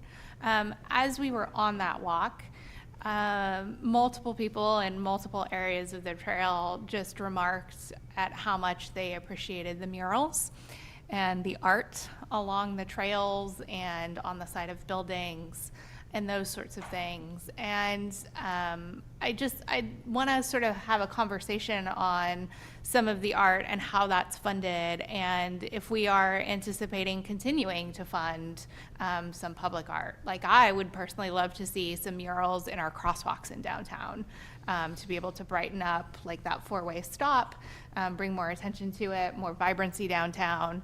No offense to the Triangle, I don't see any art in there, right? And we're talking about a depressed area that could probably use some art and some color and those sorts of things, and that's not in our budget anywhere for something that seems to bring a lot of joy to people. And so I'm wondering how we can have that represented, and perhaps how that could be funded through the TIF district. Because again, I'd love to paint on the streets. I think some of the crosswalks would be really fun and help bring additional attention. Yeah, I hear you. Art can just do so much to brighten up a neighborhood. The building improvement grant program does have a ability to fund murals on private property for public art in the public right of way. The TDA has actually, I don't know if it's new, but they've or restarted an art committee, so they're going to look at getting some art on those Main Street, Green Street pedestals, basically. There's a couple of them waiting for some art. So I think working with them, I think there can be some TIF involved when pieces are identified. And we actually do have funding for a mural that we're trying to get on the overpass of 99, but we've been having some issues working with ODOT. So yeah, I agree. There's more need for art. In the development assistance criteria, there is actually a criteria where an applicant can earn points if they provide art on the exterior of the building on their property as well. So there is some art funds that are in there, but I agree there should be maybe a separate specific line item for public art. Yeah, I think I'd like to see that probably in both budgets. Councilor Gadusi? Thank you. Going back to a question and then a comment about the TIF. One would be, what would be the process of theoretically having a new TIF district? One of the questions that I have is if you start to look west of the city center, there's a lot of places that do need that sort of development in order to sort of bring that side up. And along that same vein, looking at things like infrastructure and accessibility, going through, near King City, Bull Mountain, going down to Taggart High, et cetera, in order to improve bikeability and access there. Yeah, there's state statutes that limit the both the area and the total property tax income for each jurisdiction, and I think it's 15% for each. And the last time we did a calculation, there is capacity. I think we're at 9% if memory serves, but I better check that figure because sometimes my memory doesn't serve. But so yeah, that is a possibility. When a jurisdiction wants to form a TIF district, they need to work with the community and make sure that's what they want. Just as important, you have to work with the taxing jurisdictions who will be impacted because they are, sacrificing some income for a set number of years where they're not getting that property tax income. And the purpose that they're usually willing to agree to not oppose it is that when at the end of the district there'd be more development than there would have if it had just been left to its own devices. So it's a conversation with the community, it's a conversation with the political leadership, it's a conversation with other taxing jurisdictions.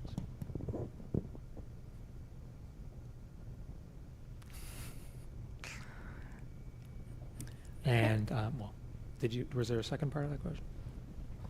Really was wondering about expanding infrastructure over on the west side because, I'm on Bull Mountain, and the reason why I don't bike is there's no bike lanes to get to anything from there to anything here. So there's a whole gap to get anywhere. Mm-hmm. If I could maybe comment, one thing about establishing new TIF districts, as part of that analysis that needs to also be considered is what happens to the general fund as well, because while you freeze the tax base, that's not just the other taxing jurisdictions, that also freezes the city's general fund tax base as well for that district. So while we would still get our existing base for that area, but any new growth and development in that area would then also get frozen. So the city's general fund would then get hampered and not be able to benefit from the growth. That would be a policy decision for the council. Ethan Postro? Thank you, Chair. Actually, my question kind of dovetails with that. At what point does the TIF expire and all of the incremental tax revenues begin going back to the taxing district as a whole? Is that time bound, or is it just bound by the debt limit? And if it's bound by the debt limit, is that a revolver where when debt's paid down, then that limit is reestablished, or is it a one-time use limit there? Thank you. So it can either be a hard stop at a year, or it can be when the maximum indebtedness is reached. And I believe for the triangle, it's when the maximum indebtedness is reached, and then for the downtown, it's a hard year stop. So could a district be continued after that? That would, again, would be a policy decision by decision makers, whether to do that. We would have to get the agreement of the impacted taxing jurisdictions to do that.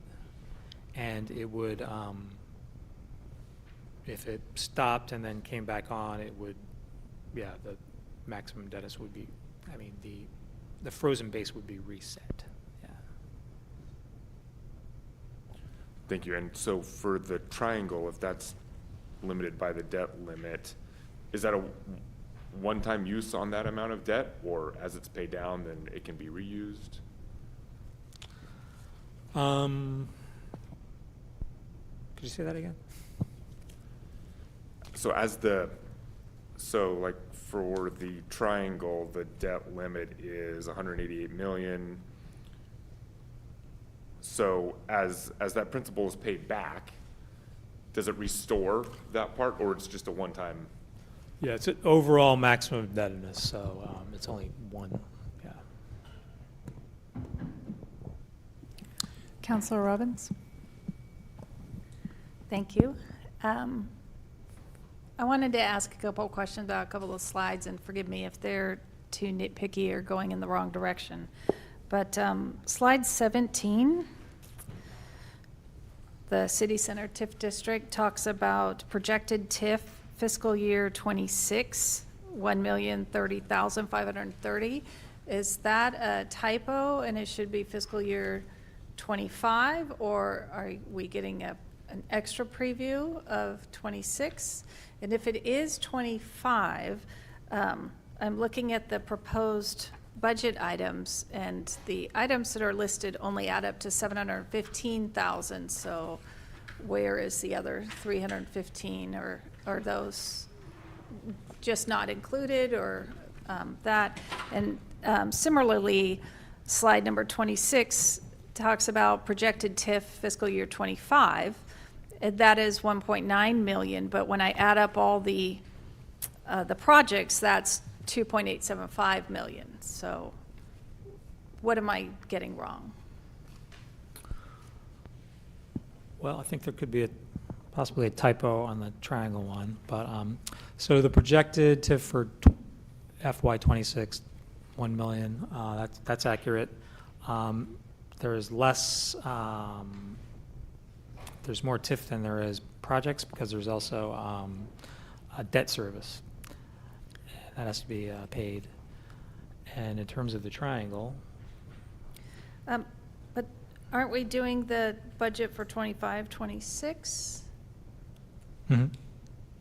So how come it says fiscal year 26?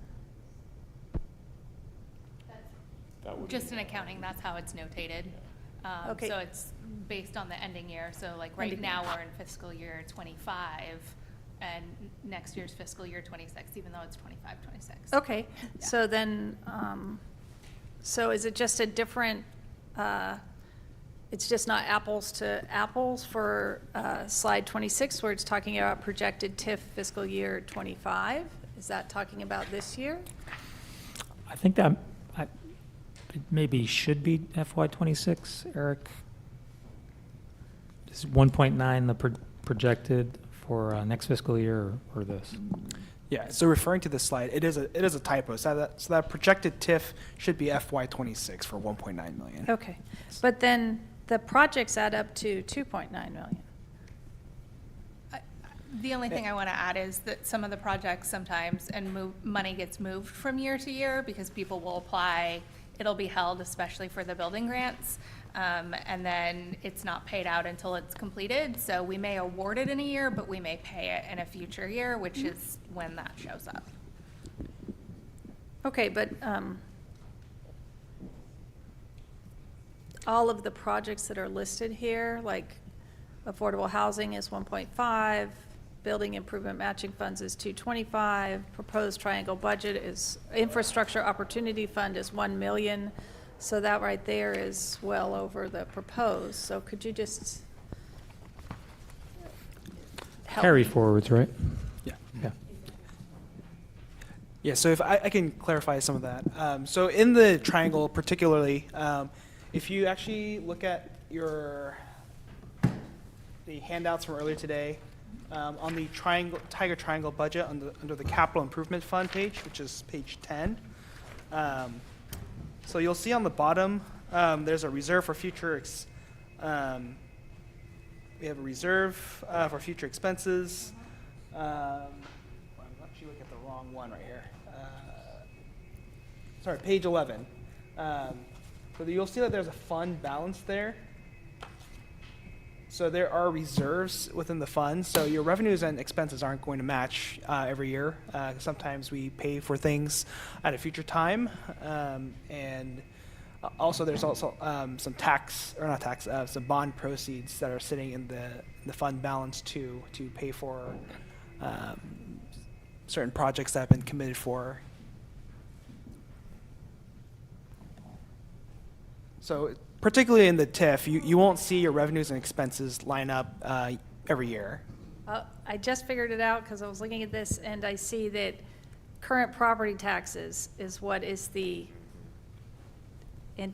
whatever the term is, anticipated TIF or correct. Yeah, the projected TIF number, that is your That's not what we're property spending, tax. that's what we think we're going to get. Correct. Got it, I'm sorry.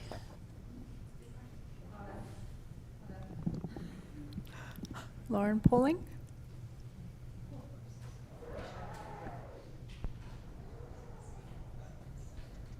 Okay, only because we've had now 2 public comments about it. I wanted to ask if the Tigard Senior Center is in the city center TIF district?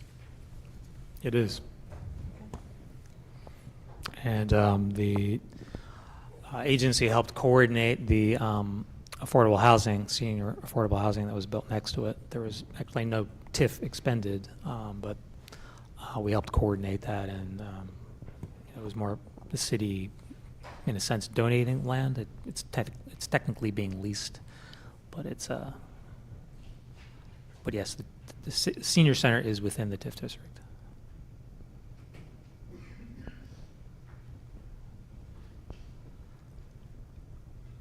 Counselor who? Thank you again. So going back to the lighting and the interest for more art, would that $200,000 for design, engineering, and permitting and installation of the lighting, is that just for regular light, or you think there will be room for some artistic elements in the lights?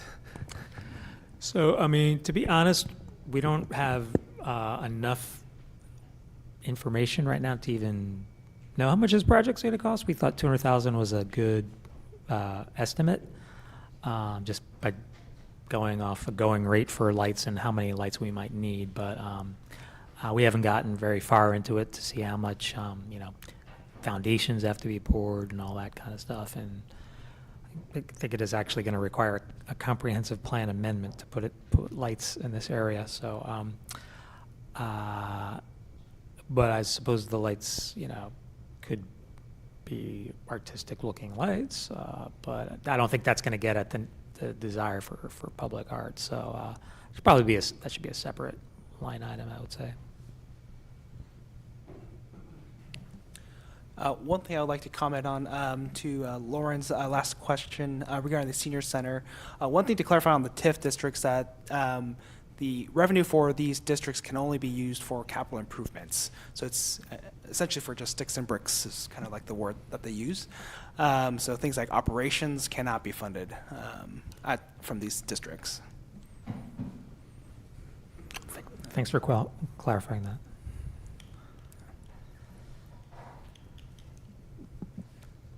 Okay.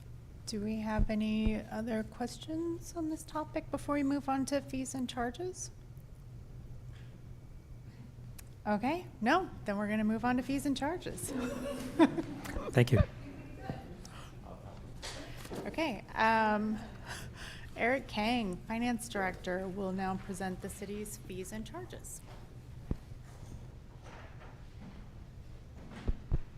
Thank you again, Chair.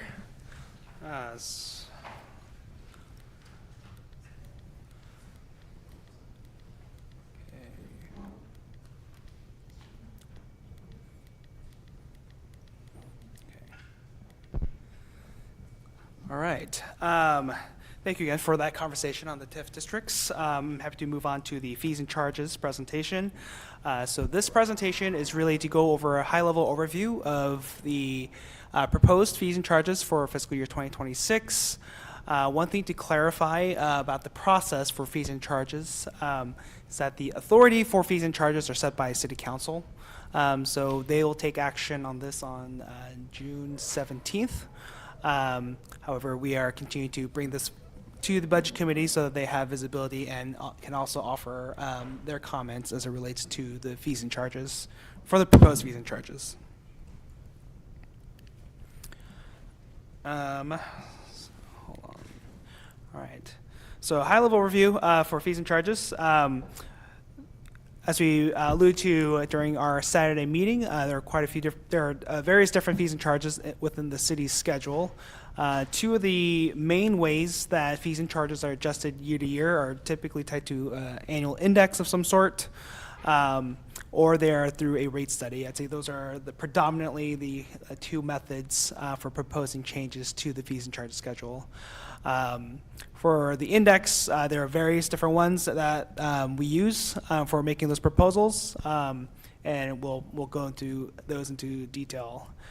There are other methods, as I outlined, so council can set policy directives in terms of what rate increases that they would like to see.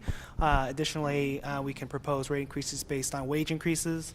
Those are typically used. We haven't used those very much in recent years, or at least from my recollection.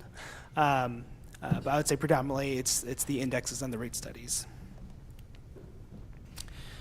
So for our utility charges, these are probably the most common fees and charges that you're familiar with as the residents. You'll see the main ones. There's water, sanitary sewer, stormwater, streets, and parks and recreation. These are all the fees that are on your monthly utility bill. So in aggregate, the proposed rate increase is $4.05, and that's for a typical consumer of around 8 CCF, 8 cubic feet. It's, I think, 748 gallons. I should know that off the top of my head. I think it's about right. That's per CCF. And so that amounts to about a 2.7% increase. And we'll go into this. This is a bit nuanced, as some of our rates and charges are not set by the city. They're actually set by an outside agency, Clean Water Services, which is our regional service provider for sewer and stormwater. But I'll go into that here just shortly.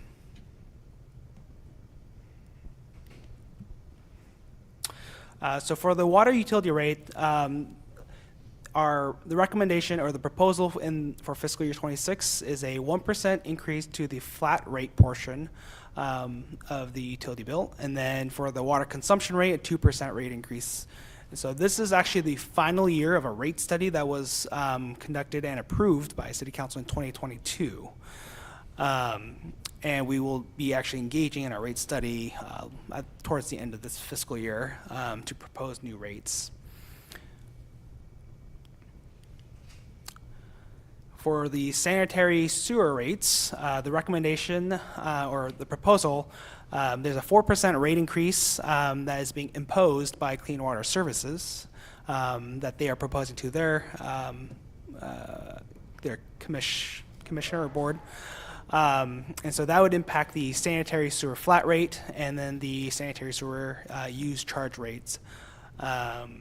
So the two different fees, the use charge, it's kind of odd to think about sewer as a use charge, but there is a formula on how you calculate what a use charge is, and that's how much water you consume during the winter is what we use to figure that use rate.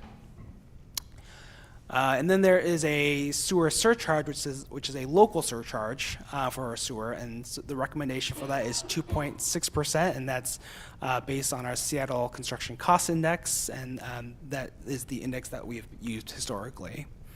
And so for the total amount between the two fees, the city does retain 20% of the fees are collected. That pays for our responsibility and portion for maintaining the sewer system, also for administration, as we are the primary billers and collectors for sewer fees.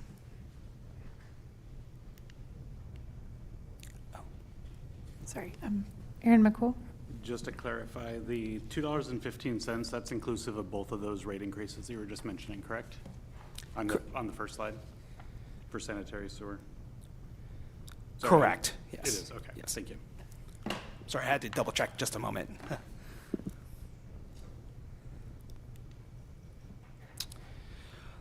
And then the stormwater rate, Clean Water Service also is imposing a 4% rate increase, similar to their sewer stormwater rate. And so the city does have both a local and regional rate for stormwater. The local portion of that, that's been held flat. That's a $5.50 rate that's on your utility bill. There's no rate increase recommended for that one at this time. But the regional portion that the city is responsible for paying Clean Water Services is a 4%.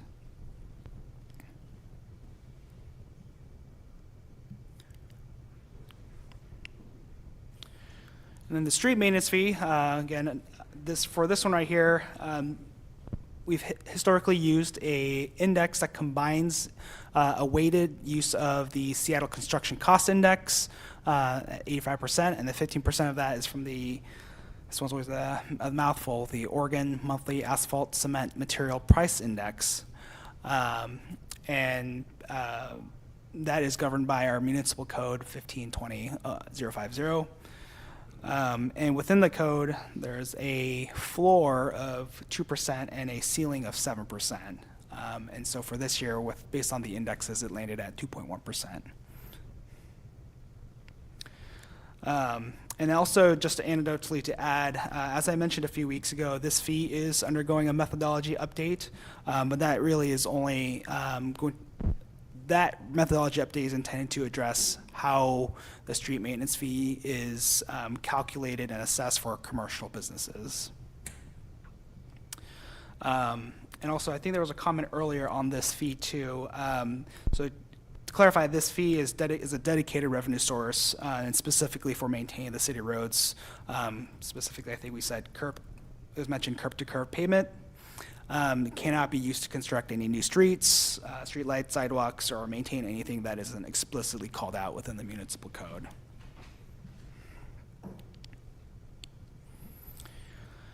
The park and recreation fee rate increase that's being proposed is 4.26%. This is based on a recommendation from a rate study back in 2016 when the fee was first established. And that index is weighted across different cost escalator based on the cost types. So you'll see for like the personnel services and materials, those have a different weight and an annual rate tied to them. One thing to note about this fee is that even with this rate increase, the city's park and recreation program still receives funding from the general fund to provide additional support in order to operate Roughly 1/3 of the program is still underfunded and is augmented by the general fund.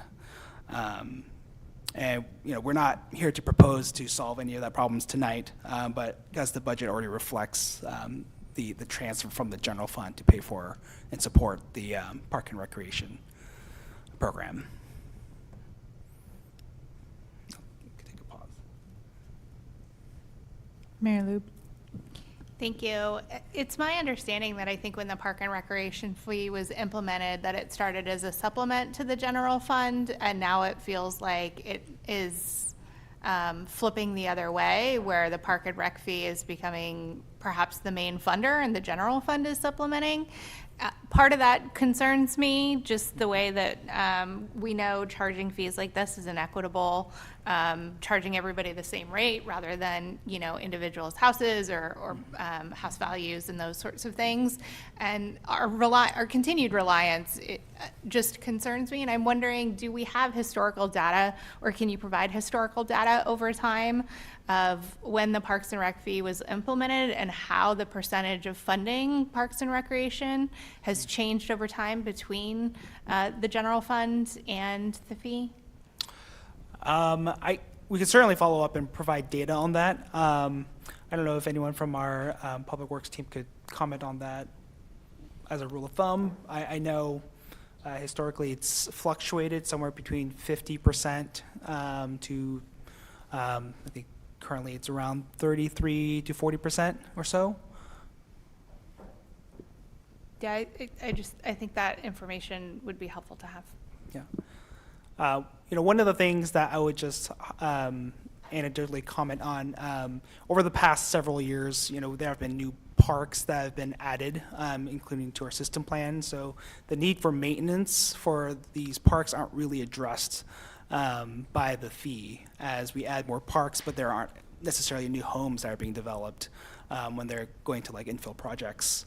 So that is kind of a symptom of, I guess, that methodology when the fee was first established.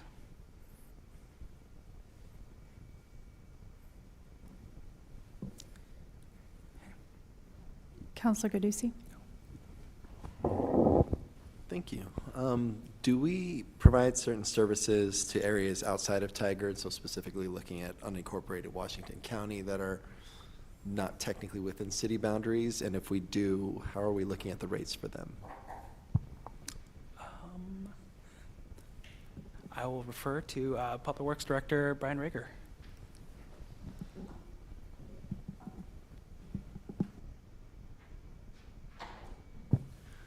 Good evening. For the record, Brian Rager, Public Works Director. The answer is yes. We provide water service to areas outside of the city limits, specifically to the city of Durham and to King City and to the unincorporated area around Bull Mountain, which is still referred to as the Tigard Water District area. I know that's confusing, but I won't take the time tonight to try to explain that one. But yes, water specifically. But, if the question also included parks, no, not parks. And as far, so the area that we serve with water, we consider that, we call that the Tigard Water Service Area. And all customers within that boundary are treated the same. They pay the same rate structure that you see in our fees and charges.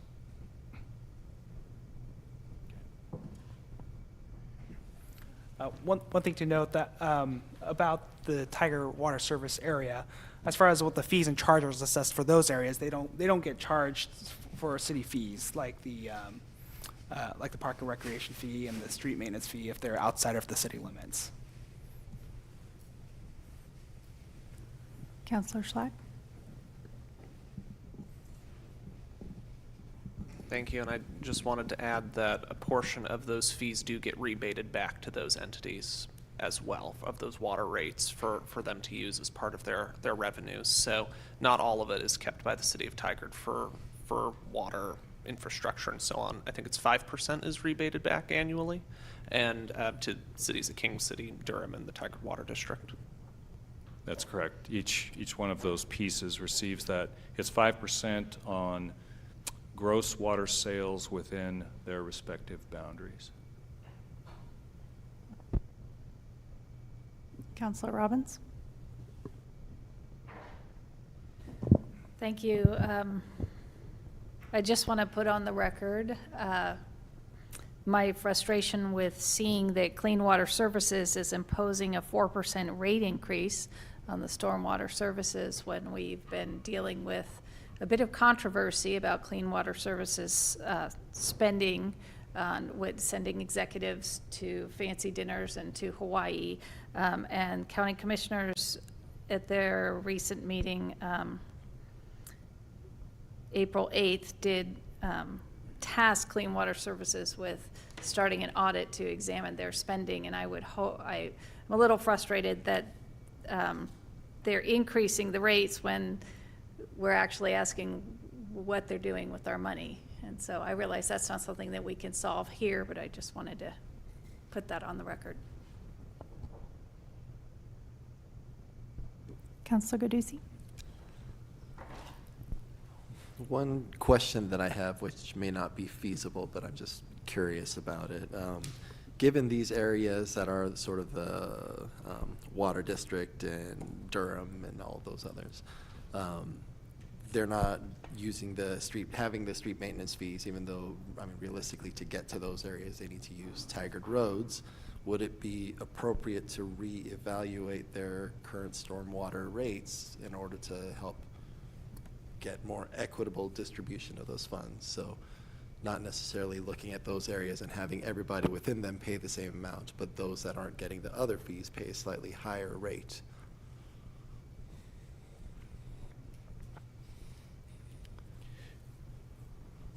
I'm not sure I'm completely understanding your question, but I'll try. We wouldn't be able to do anything about the stormwater fees that King City, Durham, or even out in the unincorporated area. That's completely governed by, if we're talking CWS fees, it's completely governed by them. The only thing we can impact in those areas are the water rates. So hypothetically, if we ran into a situation where we found it's going to cost a whole lot more to get water to one of those pieces, our IGA with those entities would allow us to charge a higher water rate to do that. Right now, the system is stabilized, and we're not incurring that kind of cost, but I suppose we could down the road.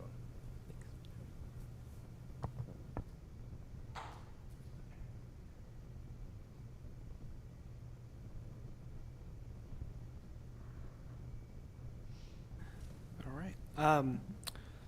So I will move on to the next slide, which actually gets us to the end of my prepared remarks on the fees and charges schedule. The only closing comment and final thing to mention about the rates that isn't mentioned in any of these slides is solid waste. So solid waste, the city has an exclusive franchise agreement written into our city municipal code with our two solid waste haulers, Pride Disposal and Waste Management. And as part of their franchise agreement, the city council also does get to set the rate for the waste haulers. And typically, the rates for the solid waste haulers are tied to CPI if their profit margins are within 8 to 12%. Now, if those numbers do fall outside of that range, an independent rate study is required to take place, and we are currently in the middle of a rate study for solid waste, but we are not prepared. That study is still ongoing at this time, and will be expected to go to council sometime in June.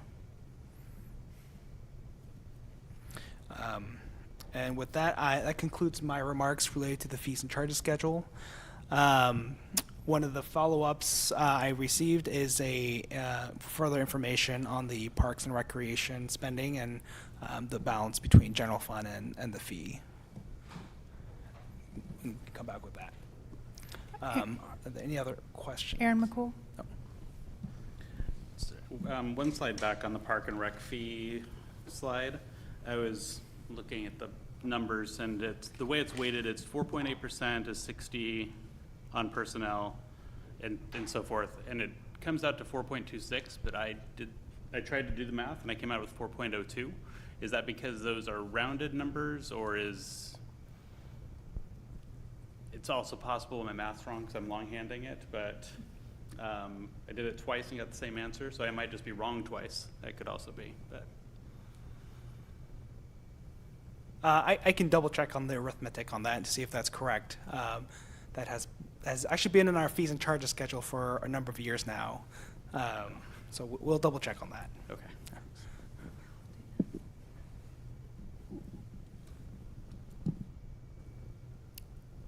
Are there any other questions regarding fees and charges? Okay.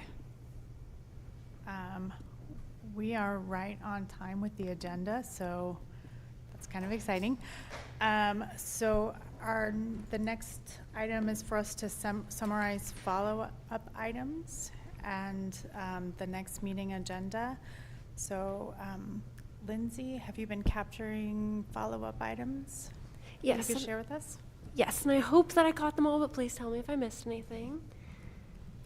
Let me just scroll to the right place.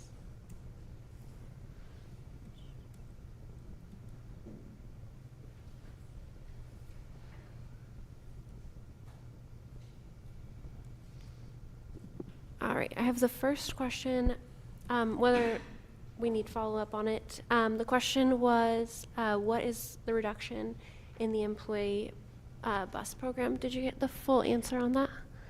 Okay, perfect. Can I just ask a follow-up on that? Is that the entire program is going away, or just reducing it to the 12 people who are potentially continuing to use it? I don't know where all the microphones are. The proposal is to eliminate the program.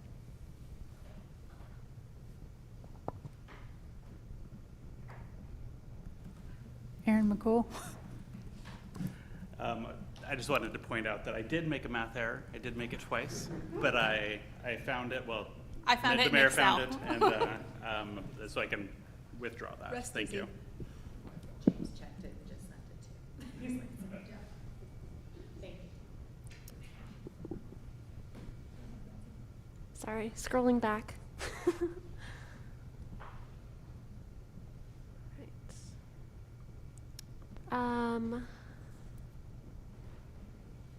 There was a question I believe we do need to follow up on, something in the budget to address the community navigator recommendations. Was that fully answered? There's more to follow up on. Fully addressed?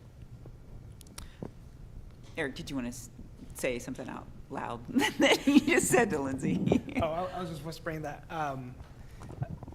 Council Wolf, I'll defer to you on that one.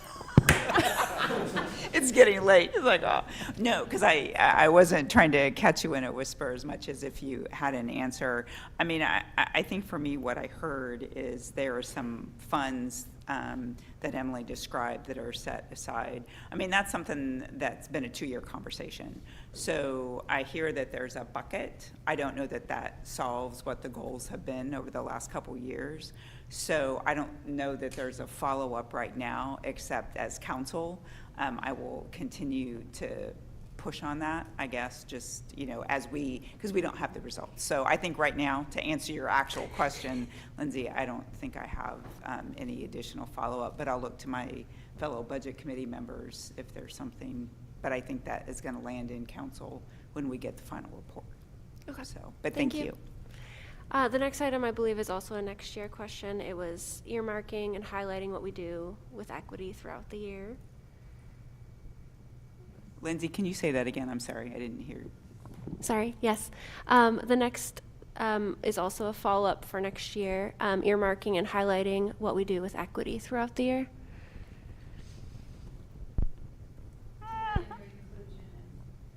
Yeah. I have it as highlighting equity actions and outcomes for next year in the budget so that it's easier for people to see and reference. Perfect.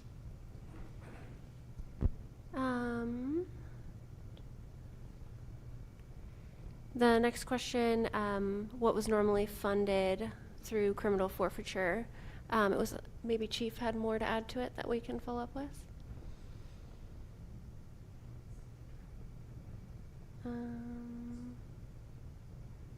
Next one being interdepartmental charges being eliminated for Public Works Engineering Fund, the impact and if that impact can be used on unfunded projects. I believe that portion was still to be followed up on.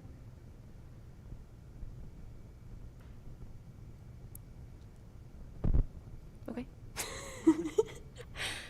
I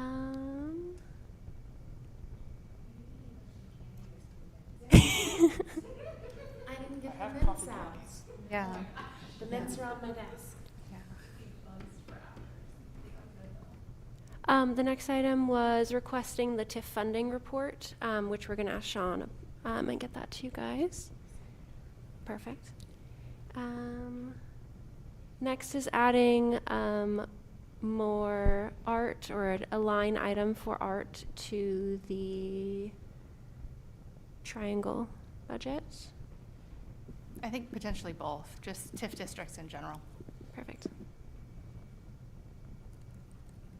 And then I think that this one was answered, but I left it as highlighted. A new TIF district or expanding the infrastructure from Bull Mountain. Was that fully answered? Sorry. The question about how to make a TIF district, yes, but other project expanding west, no. And I would propose that to be a council policy directive conversation rather than a budget I don't committee think that's conversation. out of scope for this. So. And then more details on at what point the TIF expires, time or the debt limit details. I believe Sean was still going to add more to that. I happened to look it up because we were curious. 2035 for the triangle and 2035 for downtown, 2053 for the triangle. Yes, or if you reach the maximum indebtedness beforehand. Perfect.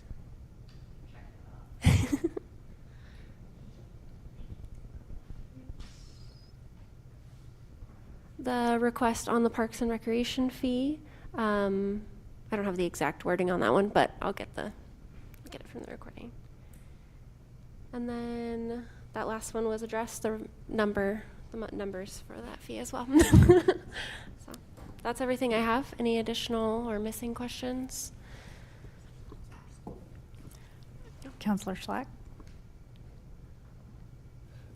Thank you. I like the idea of more art in the TIF districts, but I'm wondering if, sort of like with the westward expansion, if ultimately that would be more of a TCDA board policy direction than it would be a budget clarification.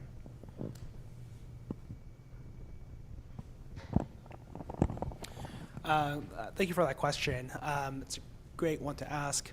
So I guess at this time, there aren't any funds earmarked for any artwork, so I do think that portion of it would be a budget committee conversation. I guess one of the things I would clarify for specifically on the city center, and I don't think Sean is in the room anymore. One of the limits of the city center is that it is fiscally constrained. One of the things I would point out is that if you look at the amount of TIF revenue that's collected and how much has to be spent out for debt service, so for this next fiscal year, it's roughly $1 million is the revenue, and then $650,000 is what's required for debt service. So that leaves about $350,000 of new money to spend. So it would be a conversation around prioritization of what makes the biggest bang for your buck for the city center. That being said, on the triangle, There are a number of projects that are in the pipeline right now. So again, it would, I think it would further be a trade-off conversation with the Triangle 2 in terms of project priorities. If it's beyond the scope of what's in the proposed budget with the building improvement grants. And I would also invite Community Development Director Kirkman if she has any comments.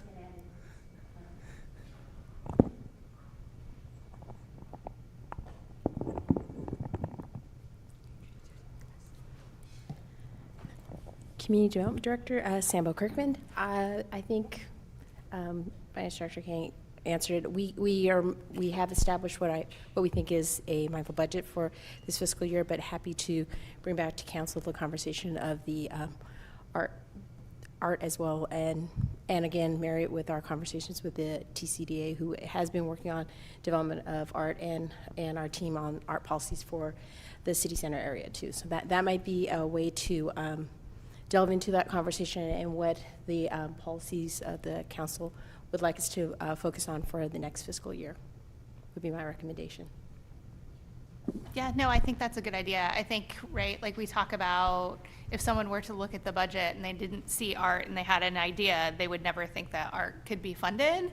And I think maybe even perhaps calling it out or having the flexibility that like maybe it's, something like that could actually spur more investments in art than just having it as part of an existing project. So look forward to the conversation that you have with TCDA and see maybe how we can continue to support them on their projects. And I think Sean had brought up that we have some art projects ahead of us. We do have a mural that's being proposed for the overpass for Fano Creek. So what we can also do is come back and have a conversation as to what the council sees as kind of a return on investment for the different types of art. If it is in the actual crosswalks and what that kind of cost entails and what kind of operational requirements we would want to have you all factor into that.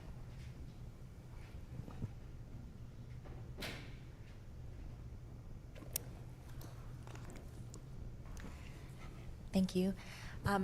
Building off of that, I also heard a request for some more information about painted intersections or crosswalks, and so that we can develop some cost estimates.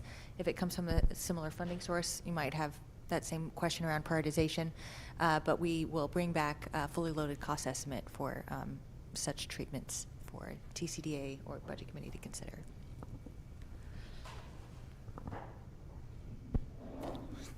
Me.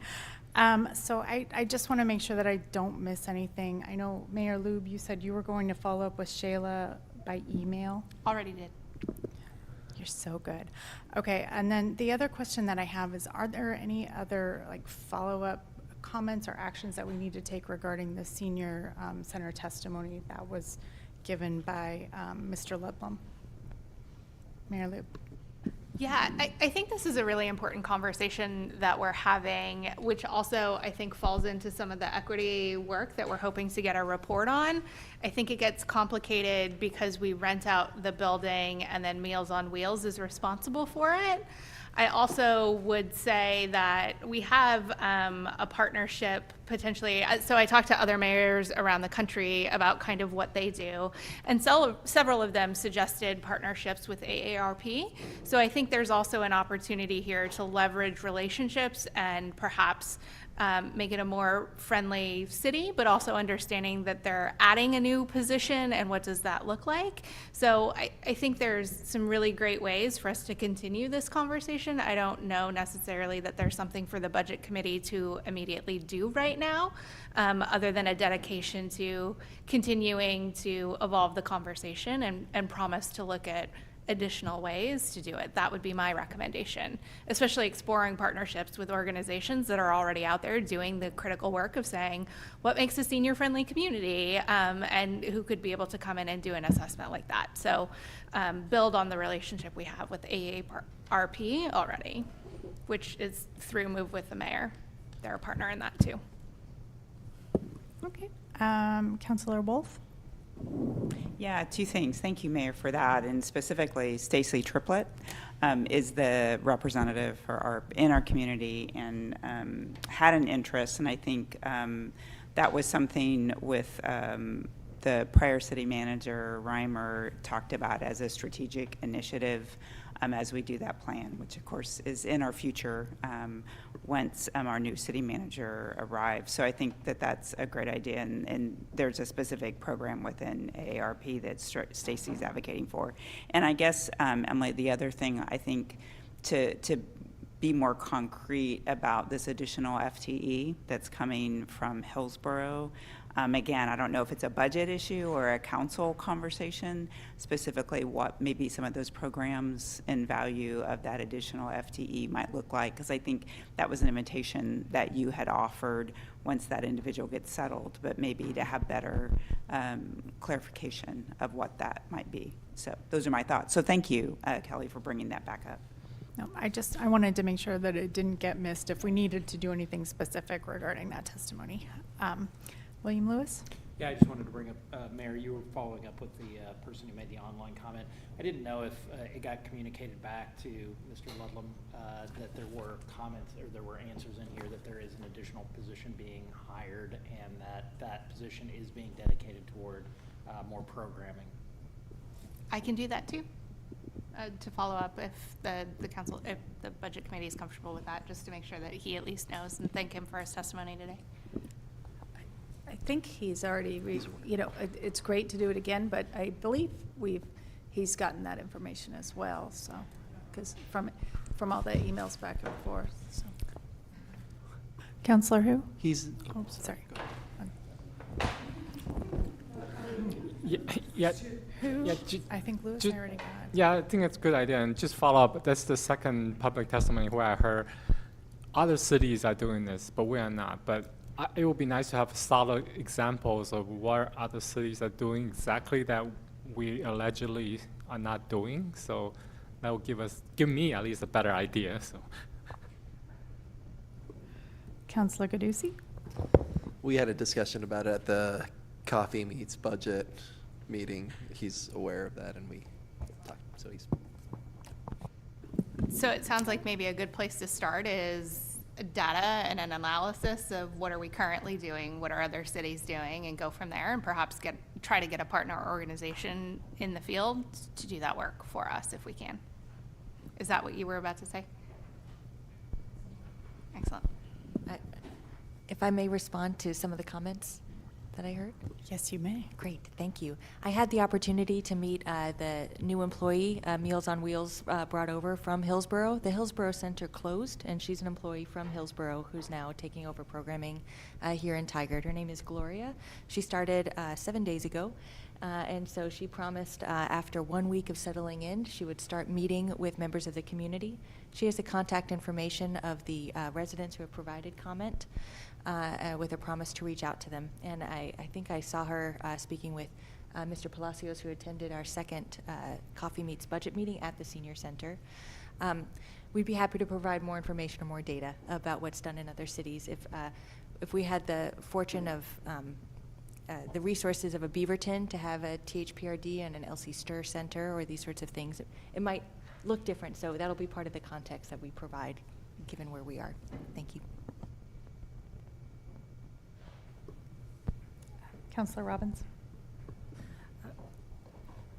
Maybe this is inappropriate or appropriate, I don't know, but part of what we do is we have the senior center that we lease back, or we own the building and we lease it back for $1 a year or a month, and a year. And so perhaps also highlighting that that's a significant investment in that. And so, yes, we do give the community grant that we gave, that I think we budgeted $20,000 this year, but if you add in the value of that property that is used on a regular basis, that I just want it to be clear that we do care about the seniors and we are giving stuff, and we do have other programs. Some of them are through the library or just through City Hall. It doesn't have to be all at the senior center, and there is this lovely facility that could be used more definitely, and we want to get more programming in it. But again, just to get that information at a more visible level, just the money that we're spending by not collecting is important to highlight as well. Thank you. My only other comment that I had was, I think Councilor Shaw mentioned that she would like to see the sidewalk names included in the TIF projects going forward. Did anybody else write that down, or did I just imagine that? I think perhaps, Lindsay, for clarity, it was just, to have sidewalks mentioned in the project description in addition to the project needs. That's helpful, and I would think it was 95088, page 267 of the budget. That's helpful. Are there any other items that we would like to add as follow-up? As a committee, anybody? Okay. Anybody have any final thoughts they want to share? Because if not, then I'm going to recess us. We're good? Okay. Oh, yeah, sorry. If I could just have one last comment before we adjourn, just so the Budget Committee members are aware. So our next meeting will be our final meeting, and that's when we'll be bringing forward the vote to approve